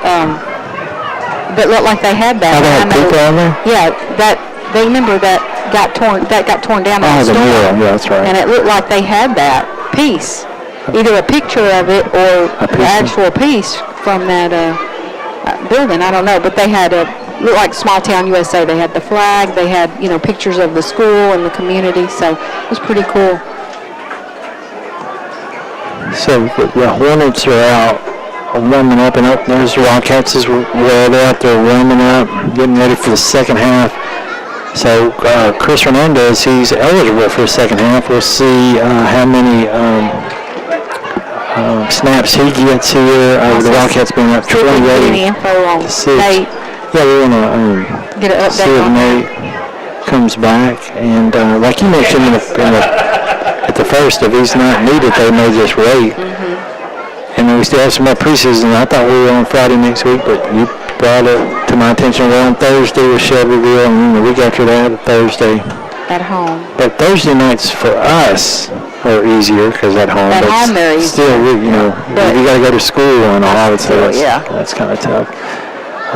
But I wish I was going to school and not work. But that passes for everyone. I drive a little ways to work, and I have to get there at 6:30. So You're asking for your boss to change your I don't think that's going to time. happen. So the Wildcats are waiting on the blow-up tunnel. We have 3 minutes, 31 seconds. We'll take a, well, you heard it, folks. There's the Hornets, and there goes the lights. Got the light show. We'll take a quick break and come back here with the opening half kickoff. Five Star Builders, the leader in barn construction and barn dominium construction, garage, storage buildings, all for you the way you want them. We have the experience, we have the knowledge, and we have the qualified men to do the job right for you. Check it out. Call 903-407-7627 to get a qualified representative to come speak to you. That's 407-7627. Go Wildcats! East Tex Telephone Cooperative is a proud sponsor of all things Waskom Wildcats, academics, athletics, and extracurricular activities. East Tex Telephone commends the hard work and dedication put forth by all students, faculty, staff, and administration. It is through hard work and sacrifice that winners emerge. Best of luck from East Tex Telephone, servicing the telecommunications needs of rural East Texas since 1952. Go Waskom Wildcats! Hey Wildcat fans, this is Josh Manus of the Manus Law Firm in Waskom. I'm proud to support our hometown team, and I hope you'll join me in rooting for the Wildcats to have another great season. If you've been injured in an accident as the result of someone else's negligence, your top priority should be healing physically and emotionally, not struggling financially. Since 2004, we've helped hundreds of East Texans receive full compensation for their injuries. Call us today at 903-407-8455. Visit us on the web at joshmanus.com. All right, back here at Hemphill, Texas. The Waskom Wildcats are taking on the Hemphill Hornets. And they are getting set to start the second half. 28-6 is the score. They have the scoreboard fixed. And the Wildcats will get possession first. Hemphill set to kick off. Wildcats will receive the kickoff in the second half.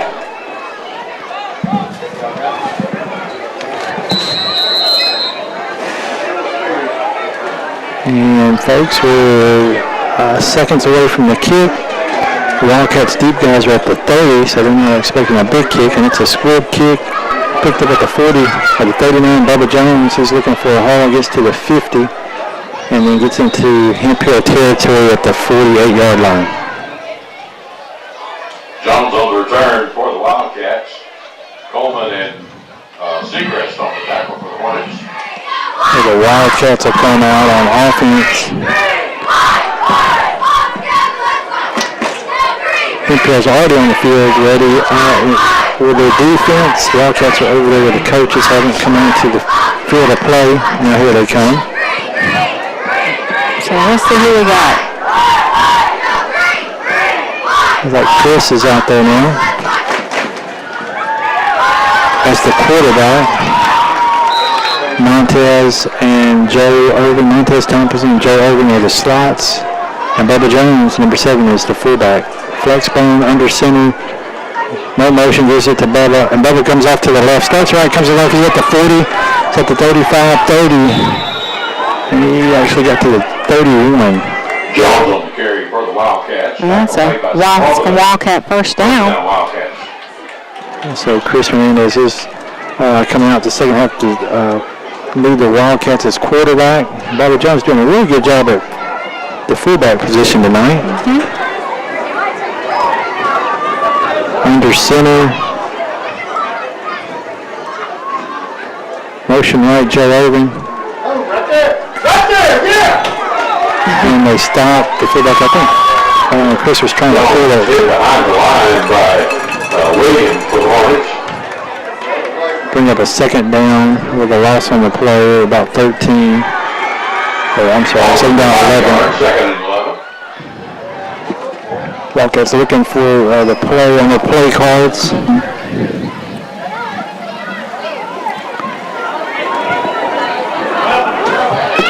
He's got him set.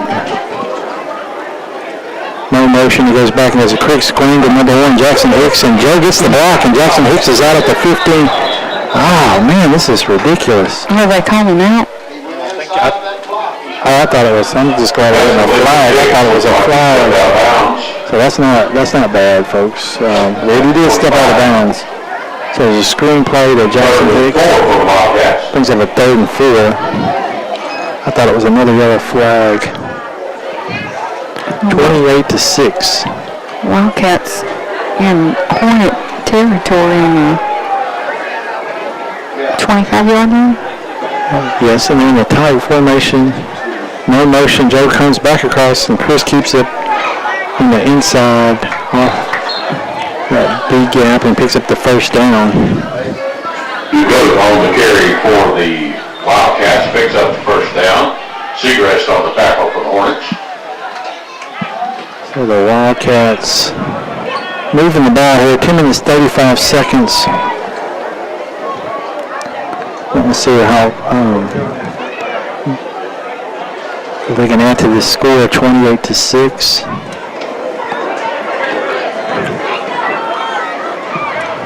Chris goes back, does a screen to the right, and gets it out there to number 8, Bryce Cody. Just a tad short with the first down. Yeah, so the Wildcats throwing some passes here in the second half, some screens. 2nd and 3 for the Wildcats.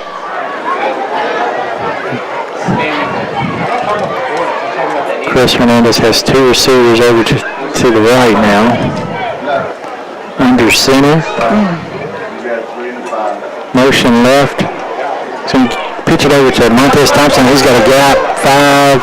Touchdown Montez. Touchdown Montez Thompson with 9 minutes, 35 seconds. And they have to stop the flag. Yeah, it's the same. Julie caught it earlier. It's the same folks too that are doing it. They got to get that under control. So that's after the touchdown, I believe, right? Still hadn't stopped, so I don't know if they're just running it. They agreed to run the clock. So it was 9 minutes 30 seconds when we scored. Okay. And that was Montez Thompson. About a 13-yard run?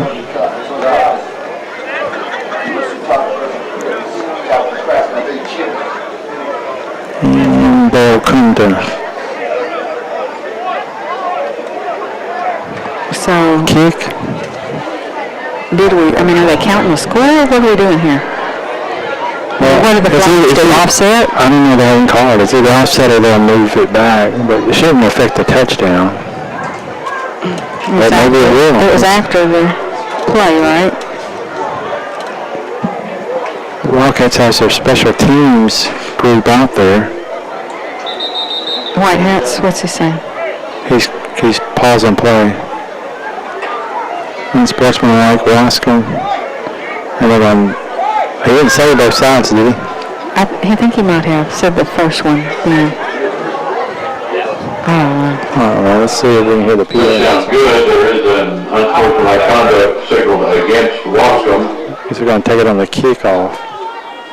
Because they didn't move him back for the extra point. Oh, bottom of the snap. And we're not going to even get a kick attempt on that. One after is no good. It will be 34 for the Wildcats and 6 for the Hornets. So that'll make the score 34-6. Waskom. Now the clock stopped. 8 minutes, 43 seconds left to play in the third quarter. So maybe they're just doing a little home clock running there. I don't know.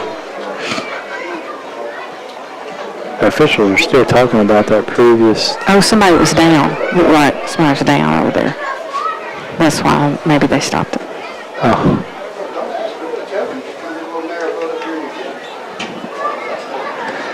All right, folks, so the Wildcats going to kick off to the Hemphill Hornets. Now the score is 34-6, 8 minutes, 43 seconds.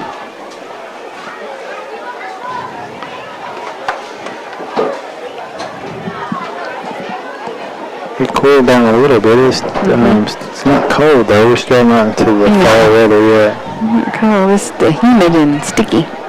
Oh, that's not too bad, huh? It's not too humid as far as Texas is concerned, but it's still humid. All right, so now they're marking off something. 50-yard penalty is assessed for the kickoff. Yeah, so that's where they're going to take the penalty, and Hemphill don't know where to go. They got to get back down here to receive. So we can take it from the, well, that's really interesting. That's from the 40 back to the... 2 infractions. The ball will be kicked from the 12-yard line. 2 infractions.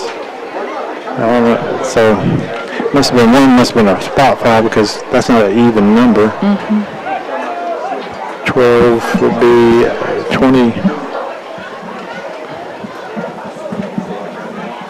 28 yards. And now Chris will come out and kick because Chris has got a pretty good leg. And we'll see what happens here. The Hemphill Hornets are up there 20.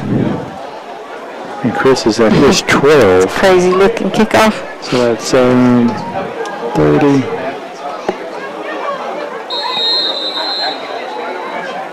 Now the Wildcats special teams are spreading out for the kickoff. He's moving back some. Hernandez is getting everyone set. And he's fixing to kick. See how far he can kick this thing. He's going to kick it. He's going to hit it on the 35. It's a good Wildcat roll back to the 21. Picked up by Hemphill. He's running it back. We got a Wildcat there. Slows him down, and then the rest of them come and make the tackle. So Minor was the first one there. Rogers on the return for the Hornets. That was Rogers for the Hemphill Hornets. And it was like Julius Walsh, Bubba Jones, and Jamal. Buffin were down there. Where are they setting the ball, Michael? The ball is placed on the 33-yard line. The Hornets on 33-yard line. They'll start first and 10. Clock's at 8 minutes, 35 seconds left to play in the third quarter. And the Wildcats come out with the same starting D-line. Tay Harrison, DJ Stevens, Landon Nolan, Aiden Corbett. They give it to the fullback. He's coming up the middle. Ooh, he gets through the defense. Ooh, fumbles, and it's picked up by a Wildcat. And the Wildcats going to take over first and 10 at the 37. So that was a good run play, but he didn't pick the ball. That was number 9. They got the recovery? Yeah. So Dees? Wesley Dees on the recovery. Someone else knocked it out, I believe. Yeah, he's on the recovery. I didn't see him. Number 0 was the running back, Aiden Coleman. So the Wildcats get a quick turnover. See if they can take advantage of this turnover by the Hemphill Hornets. 34-6, the Wildcats are up down here in Hemphill. Yeah, see, I think we're going to go that way when we came around the other way. We came some back roads, but I enjoyed the ride. Yeah, it was during the day, so it was a nice ride. Not a lot of traffic, and that one highway is nice. Looks kind of new. Here comes the Waskom Wildcats. They have their starting offensive line. Tay Harrison, center, and your 2 guards, Caleb Mann, 78, 5800, Gossett, Aiden Corbett, 57, and Remington Raleigh, number 50, on the ends as the tackles. Chris Hernandez keeps it, flips it to Joe, and there's Montez out there to pick up the one guy, and he's off. 20, 10, 15, and there we go. I think it's a second carry for, just the second carry. Takes the ball into the end zone for the Wildcats. So a 37-yard. There were 8 minutes, 18 seconds left on the clock, and now the clock is stopping, so. Yeah, they shouldn't run it till the 4th, I would suspect. Well, they ran a bunch off of it after that first. Let's see if we can get the kick out. I believe on the extra points, Timo is coming out. And it wasn't his era on the last attempt. It was our center to holder exchange. Now we have a good placement. Oh, and now it's got off to the left, I believe. Yeah. So now busted it good. Makes the score Waskom 30, Hemphill 6 with 8 minutes, 18 seconds left to play in the third quarter. So the Wildcats looked a whole lot different on that play. That was a good, quick touchdown for the Wildcats. Really quick. It's good defensive play because Hemphill, when they handed it off, that was a pretty good run, but it was developing, and then the ball got punched out of there. Wildcats pretty good about getting that ball to pop out. I remember in the scrimmage they had somebody burned them on a pass, and they come behind him and popped it out. But you prefer not to have to do that. You'd rather stop them and not let them get behind you. But we'll take it as it comes. The Wildcats are up 40-6 here in Hemphill. 8 minutes, 18 seconds in the third quarter remaining. Wildcats taking their time now a little bit. The Hemphill Hornets are set up to return, and the Wildcats are just now coming over. I think they're trying to get the right football over here to the official to set for the kick. And now Timo will come back out and kick. Now it's a non-penalized kick at the 40. Hemphill is deep at the 5. Seems like they've won the Wildcats are still bunched up in the middle. Timo is taking his time getting it on the tee. Come on, Timo, what's up? He's building. Oh, that's not good there. Oh, it's this grass, Jerry. It's that daggum grass. Oh, kick it. There you go. Kicking that grass. You had to put it back in place, like, when you're doing golf. Yeah, he's getting the divots. Yeah. Needs one of those divot machines. I forgot we were on grass until he was sitting over there for a while. All right, Timo now. We finally got ready to kick. We're at 8 minutes, 18 seconds still. Hemphill, I think it's, we're trying to get them off their game. Seeing it work. They rode past the Hemphill Hornets, but he picked it up at the 7, and he turned around, the head of steam going left, comes back to the middle, and he breaks on a tackle and breaks loose. Look at him. Good return by the Hemphill Hornets. That's good. He was at the 7 and got it to the 31. What do you say? That was Seacrest? Yeah, not Seacrest, Seagrest. Aston. Not like Ryan Seacrest. Nope, but close. Number 6, sophomore for the Hemphill Hornets. Yeah, sophomore. Yeah, doing a good return. Yeah, I was looking at our roster, and we switched it up a lot the first half, and now it looks like on defense, the linebackers are still a little different with Nate not coming out. So you have Maddox Ducote out there, and his, I think now it's his cousins out there with him on the right side. On the left side is D's. Oh no, I'm sorry, Minor, number 15. Hands off to his halfback, and he tries to go up the middle, and he is taken down quick by J.D. Stevens. He's just doing an exceptional job this year. That's Rest on the carry. So it got wrapped up quick by J.D. Stevens, number 60 for your Waskom Wildcats. Looks like our defensive backs are on the left side. Davion Buffin, number 3, and over on the right is Bubba Jones, number 7. And Julius Walsh, number 5, and Montez Thompson, number 23, are your safeties. In the shotgun, Brady Lane, he gives it to his halfback, and he's going to sweep right. Gets on the edge and picks up the first down. So a good run by the Hemphill Hornets by Rashawn Smith. That's a Hemphill Hornet first down. So we didn't have anybody there on that left side. Let's see. Ball on the 45-yard line of the Hornets with just about 6 minutes left to play. Waskom up 40-6. So Hornets have 2 receivers out wide left, 1 here wide right. They're going to get it and come off tackle right, and this time we'll get stopped by Maddox Ducote and Wesley Dees, 11 and 9. That was Seagrest, number 6 for the Hemphill Hornets. Seagrest on the carry for the Hornets. Short gain, stopped by Dees. So the Hornets have a second down and 9 at the Hornet 46-yard line. The Wildcats are ready, but the Hornets have not figured out what play they're going to run. Now they're coming up to the line of scrimmage. Brody Lane, number 17, is leading the Hornets. Tight formation gives it to Smith on the left side, and that left side is shutting down there with J.D. Stevens and Aiden Corbett, number 57. And then your linebacker, Jaden Minor, and Alice Dakota coming on the gaps. 3rd and 7. Picked up 1 or so on the play, 3rd and 7, as the PA announcer just mentioned. The Hornets have a wide receiver on the left side by the Wildcats sideline, 2 over on the right, 1 in the slot.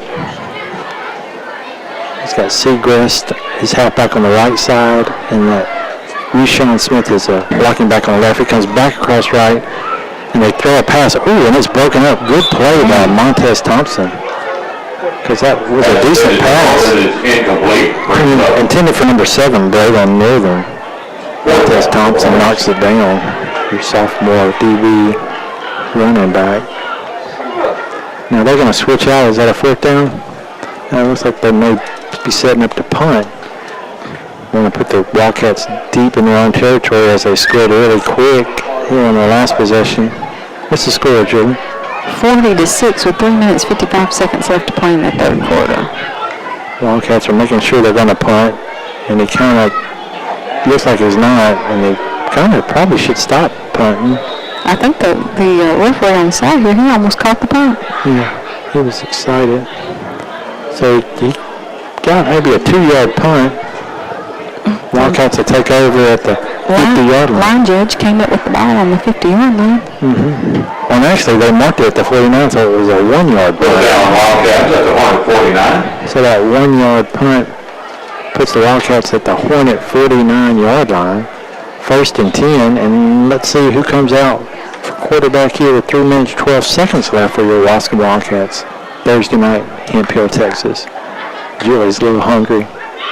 I don't want to drive. You heard my stomach growling. Yeah, it's a long drive back. Here comes DJ Stevens on the right side now, filling in for Caleb Mann.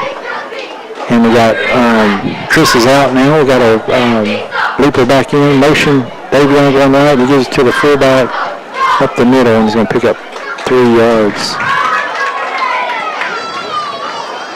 So the Wildcats gave Chris a few snaps. That was Maddox Dakota on the carry. Getting up a little slow, picked up 3. See what Wildcats call. I might see him putting something in the air again.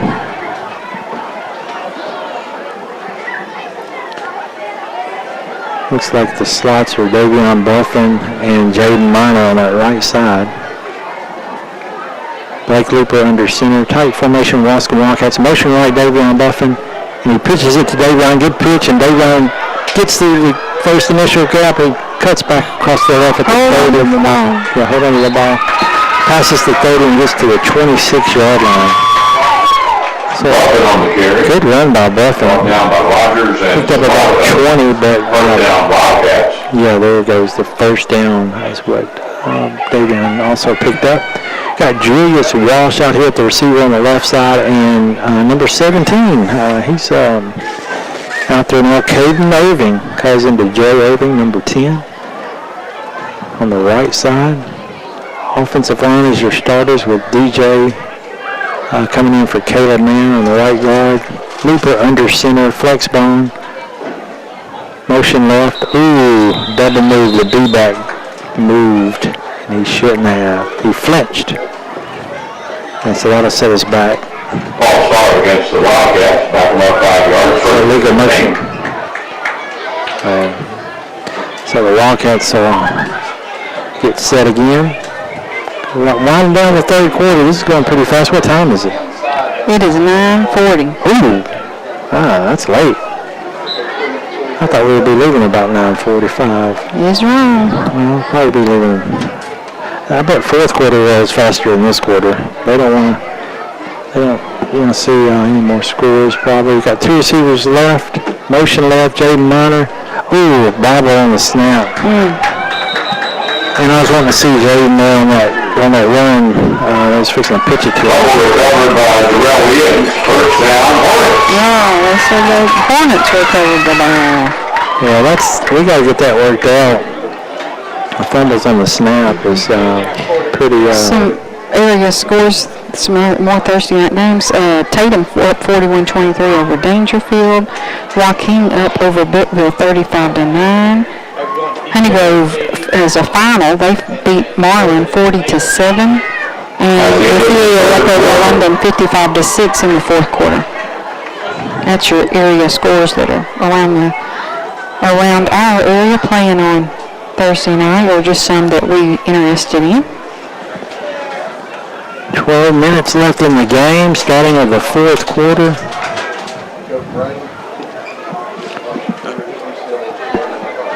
Maybe they'll run the clock now. I don't know. You don't think? It depends on how the Hornets are moving the ball or not. Both teams still are not lined up. We'll take a quick break and we'll be right back with some more Waskom Wildcat football.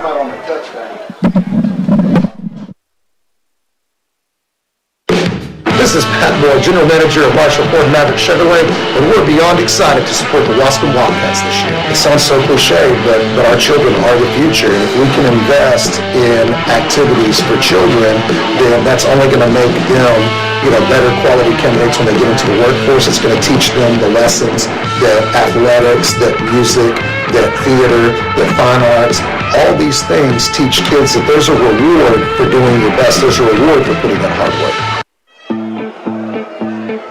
The Waskom in. All right, we're back here in Hemphill, Texas. Hemphill's going to run it right and pick up about 8. I don't know, he drags the Wildcat to the first down marker. It'll be a 1st and 10 on the first carry for the Hornets. Carry picks up the first down. Again, thanks to KMHT, the Sports Beat of East Texas, for following Waskom football. You can always catch us on the radio, either on their flag station 103.9 or their alternate stations at 96.9. Usually we're on the 96.9 FM. Tonight we're 103.9. 1450 AM. Yeah, 1450. With Marshall playing tomorrow night, and I believe they play Kilgore. So that'll be a good game. Yeah. You can tune in and listen to that game. Uh-oh, the Hornets are out here on the edge. Number 5 has got some running on him. He's going to be run down by something. That ball is really slippery tonight for both teams, but it looks like they recover the Hornets, but not before he gets into Wildcat territory. Nice gain on the play by Smith for the first down, Hornets. Thank you to our sponsors who sponsor the game. You hear on our commercial breaks. Yeah.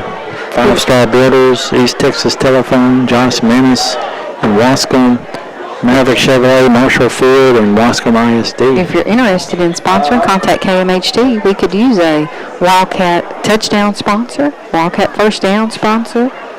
There's a lot of opportunities there. A lot of opportunities to KMHT. get your name out there, so contact KMHT. Lane is set, gives it back to his fullback up the middle, and this time he's stopped with a gain of 1. Bring up a 2nd down and 9 for the Hornets. Not much there. 2nd and 9. 40-6. The Wildcats are up with 10 minutes, 15 seconds remaining in the game. Clock is moving. So the Hornets are in the huddle waiting on the play to be signaled in by the coach.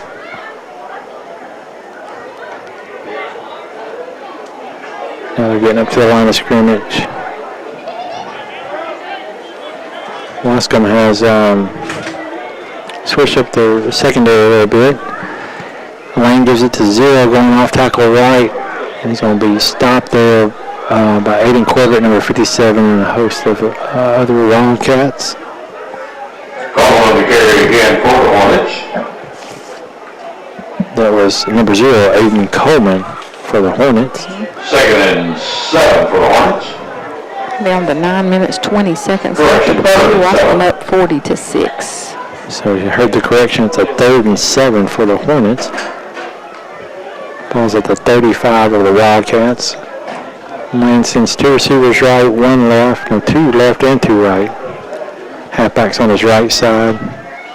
Calls for the snap. It's a bobble. He picks it up. He's looking to pass, and he throws it. Ooh, it's up in the, it was a tip drill. No one comes down with it. Number 7 was the intended receiver, Brian. Pass intended for Marvin is incomplete. So they have a 4th down. And the Wildcats looking to get a stop here. Too bad we didn't pass to Andy's custard.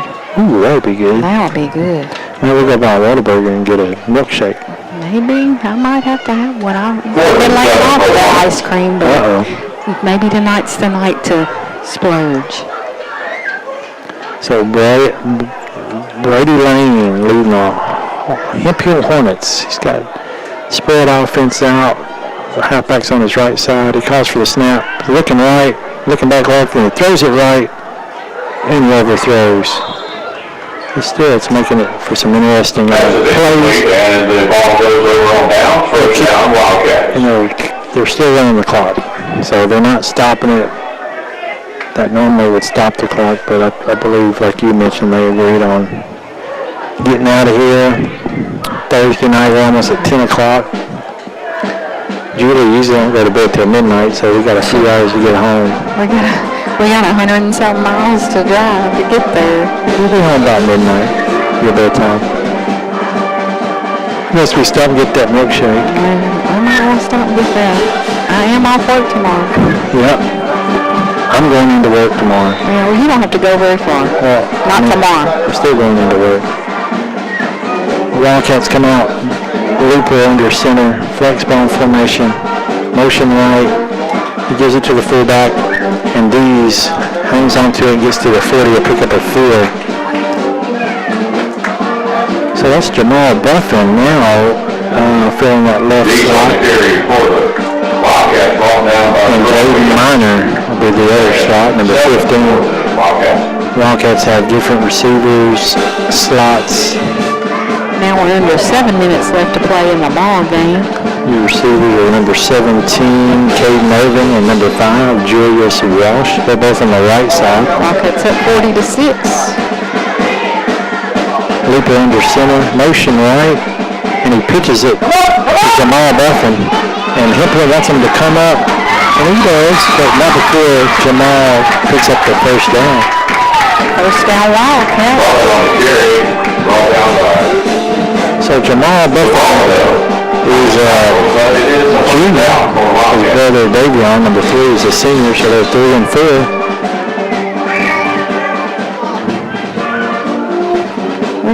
How many brothers and sets we have on our team? That's pretty fun. I like that. Well, they're brothers. They're going. Oh, and your buddy boys. The buddy boys. Brother boys. DJ and JD. And that's good. You know, you just flip it. You got JD and you got DJ. Then you got some cousins. You got quite a few cousins out there. It's nice. Oh, we got a timeout. Is that Waskom calling? Waskom. Yeah. Waskom's drawing up a big play. We're going to take a timeout too. We'll be right back with some more Waskom Wildcat football.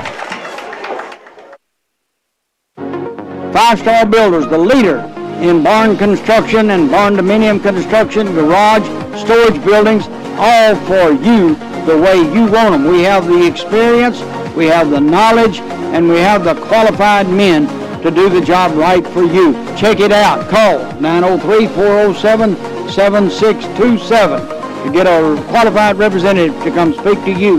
That's 407-7627. Go Wildcats! All right, back here in Hemphill, Texas, your Waskom Wildcats travel down to play the Hemphill Hornets. And we're 5 minutes and 47 seconds away from the end of the game. Wildcats are up 40-6. Looper under center, 2 receivers left, 1 right. And Looper's going to keep it and get stopped at the line of scrimmage, bring up a second down and 10. Oh, was that a... Yeah, because we just got the first down. Looper on the keeper, tackle made by Fowler for the Hornets. Yeah, I had that one. He didn't go anywhere on that play.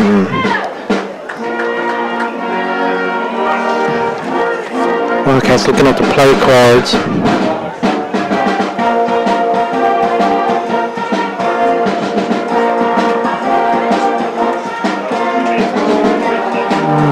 We got a different center, too. Looks like 58's being the center. They got him to jump off sides. No, they call him false start, but I believe they missed that. He touched him. Middle guy. It looked like he touched him. So I believe Wildcats got Hunter Gossett in that center position. And we got 53 out there for the Wildcats, Justin Harrod. 2nd and 15 for Waskom. Landon Nolan out there on the line on the right side. DJ on the right guard. JD left guard. And Justin Harrod left tackle. Oh, he's going to keep it. They kept the pitch going. Aaron picked the first down. Yeah, Looper picks up the first. Oh, let go, guys. We want to get the game over. The receivers are locked in with 4 minutes, 40 to 6. Just shy of the first down. We covered 1. They're kind of just short 1 yard. He's got his offense set back up. Let's see what we have here. Motion right. And he gives it to the fullback, and he's going to pick up the first down and more. Pick up about 8 before being stopped at the 37-yard line. Bishop picks up the first down for Wildcats. That was Wesley Dees on the carry. Number 9. Jamal Buffin, Jaden Minor, 4 and 15 are the slots. Flexbone, Looper under center, motion left, Jaden. Oh, and he gets it. And Jaden gets that quick pitch. He's out on that outside. He's going to pick up about 9. That's a I give him the first down. I don't know what the ref did. Good little snag. The pitcher's out there quick and high. Brings up 2nd down. Wildcats moving the ball here. 40 to 6. 2nd and 1.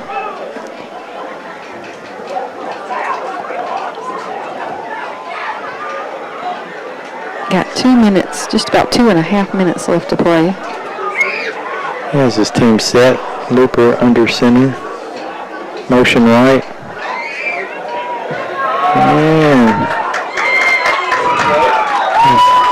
And Denver Martin was in on that slot position on the left side this time, and he was wanting him to pitch it to him, but the Hornets had a good lead on both the slot, the quarterback.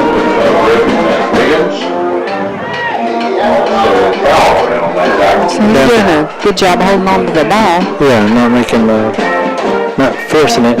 Getting down to 2 minutes, 40 to 6, your Wildcats are up. Looks like the Wildcats will come out victorious tonight, bringing their record to 1-1. We got a timeout. Yeah, I believe Hemphill will call a timeout this time. We've got 2 minutes left to play, guys. All right, we'll take a timeout with them. Be right back with some more Waskom Wildcat football.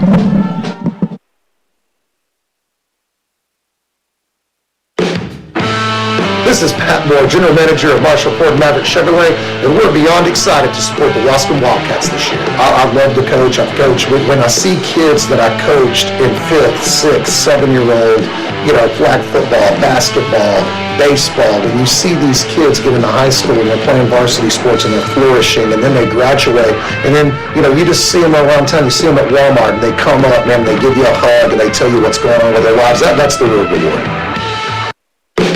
This is Pat Moore, General Manager of Marshall. The Waskom Independent School District, a leader in academics, athletics, and extracurricular activities, teaching our children the importance of being good citizens, the desire to attend major universities, and come back home with an education to grow the community in East Texas. With grades pre-K through 12, the Waskom Independent School District is proud of their Back here at Hemphill, Looper has his team set under center. 3 receivers left. Can you pitch it left to Denver Martin? He's got to beat the guy, and he gets off the edge, and the guy had him lined in his sights, and Denver's really quick and gets out there and picks up about 9. Martin on the carry for the Wildcats. Gets another 4 first down. enough for the first down. Got the first down. Clock is ticking, a minute 25 seconds. And the Wildcats have their backups in, so they will keep playing until the end of the game. 40-6, no victory formations yet. Oh, this could be, they're in tight now. This could be victory formation. Let's see what we do. Looper's under center, minute left, 4 on the play clock, and he does. He takes him in. So that's 40 on the play clock, and you have to do it one more time to officially end the game. And the Wildcats will go out victorious 40-6. So that would be good to see the rematch with Shelbyville next week. You know, that was a tight game last year, and they ended up beating us by 1 at the last part of that game. We will be at home. We know we have internet at home. Plug in. So we will bring you the game next week on KMHT and on Waskom Football Live on YouTube. See you next time. Yeah, so tonight here in Hemphill, the Waskom Wildcats come out victorious 40-6. In the second half, we got to see a little bit of the first string on the first possession, but then the other players got a lot of play time, did really well tonight, the second string, and there you have it, folks. Then here, there goes 3 seconds, and the game is officially over. 40-6, your Waskom Wildcats are victorious. For Michael and Julie, we're out for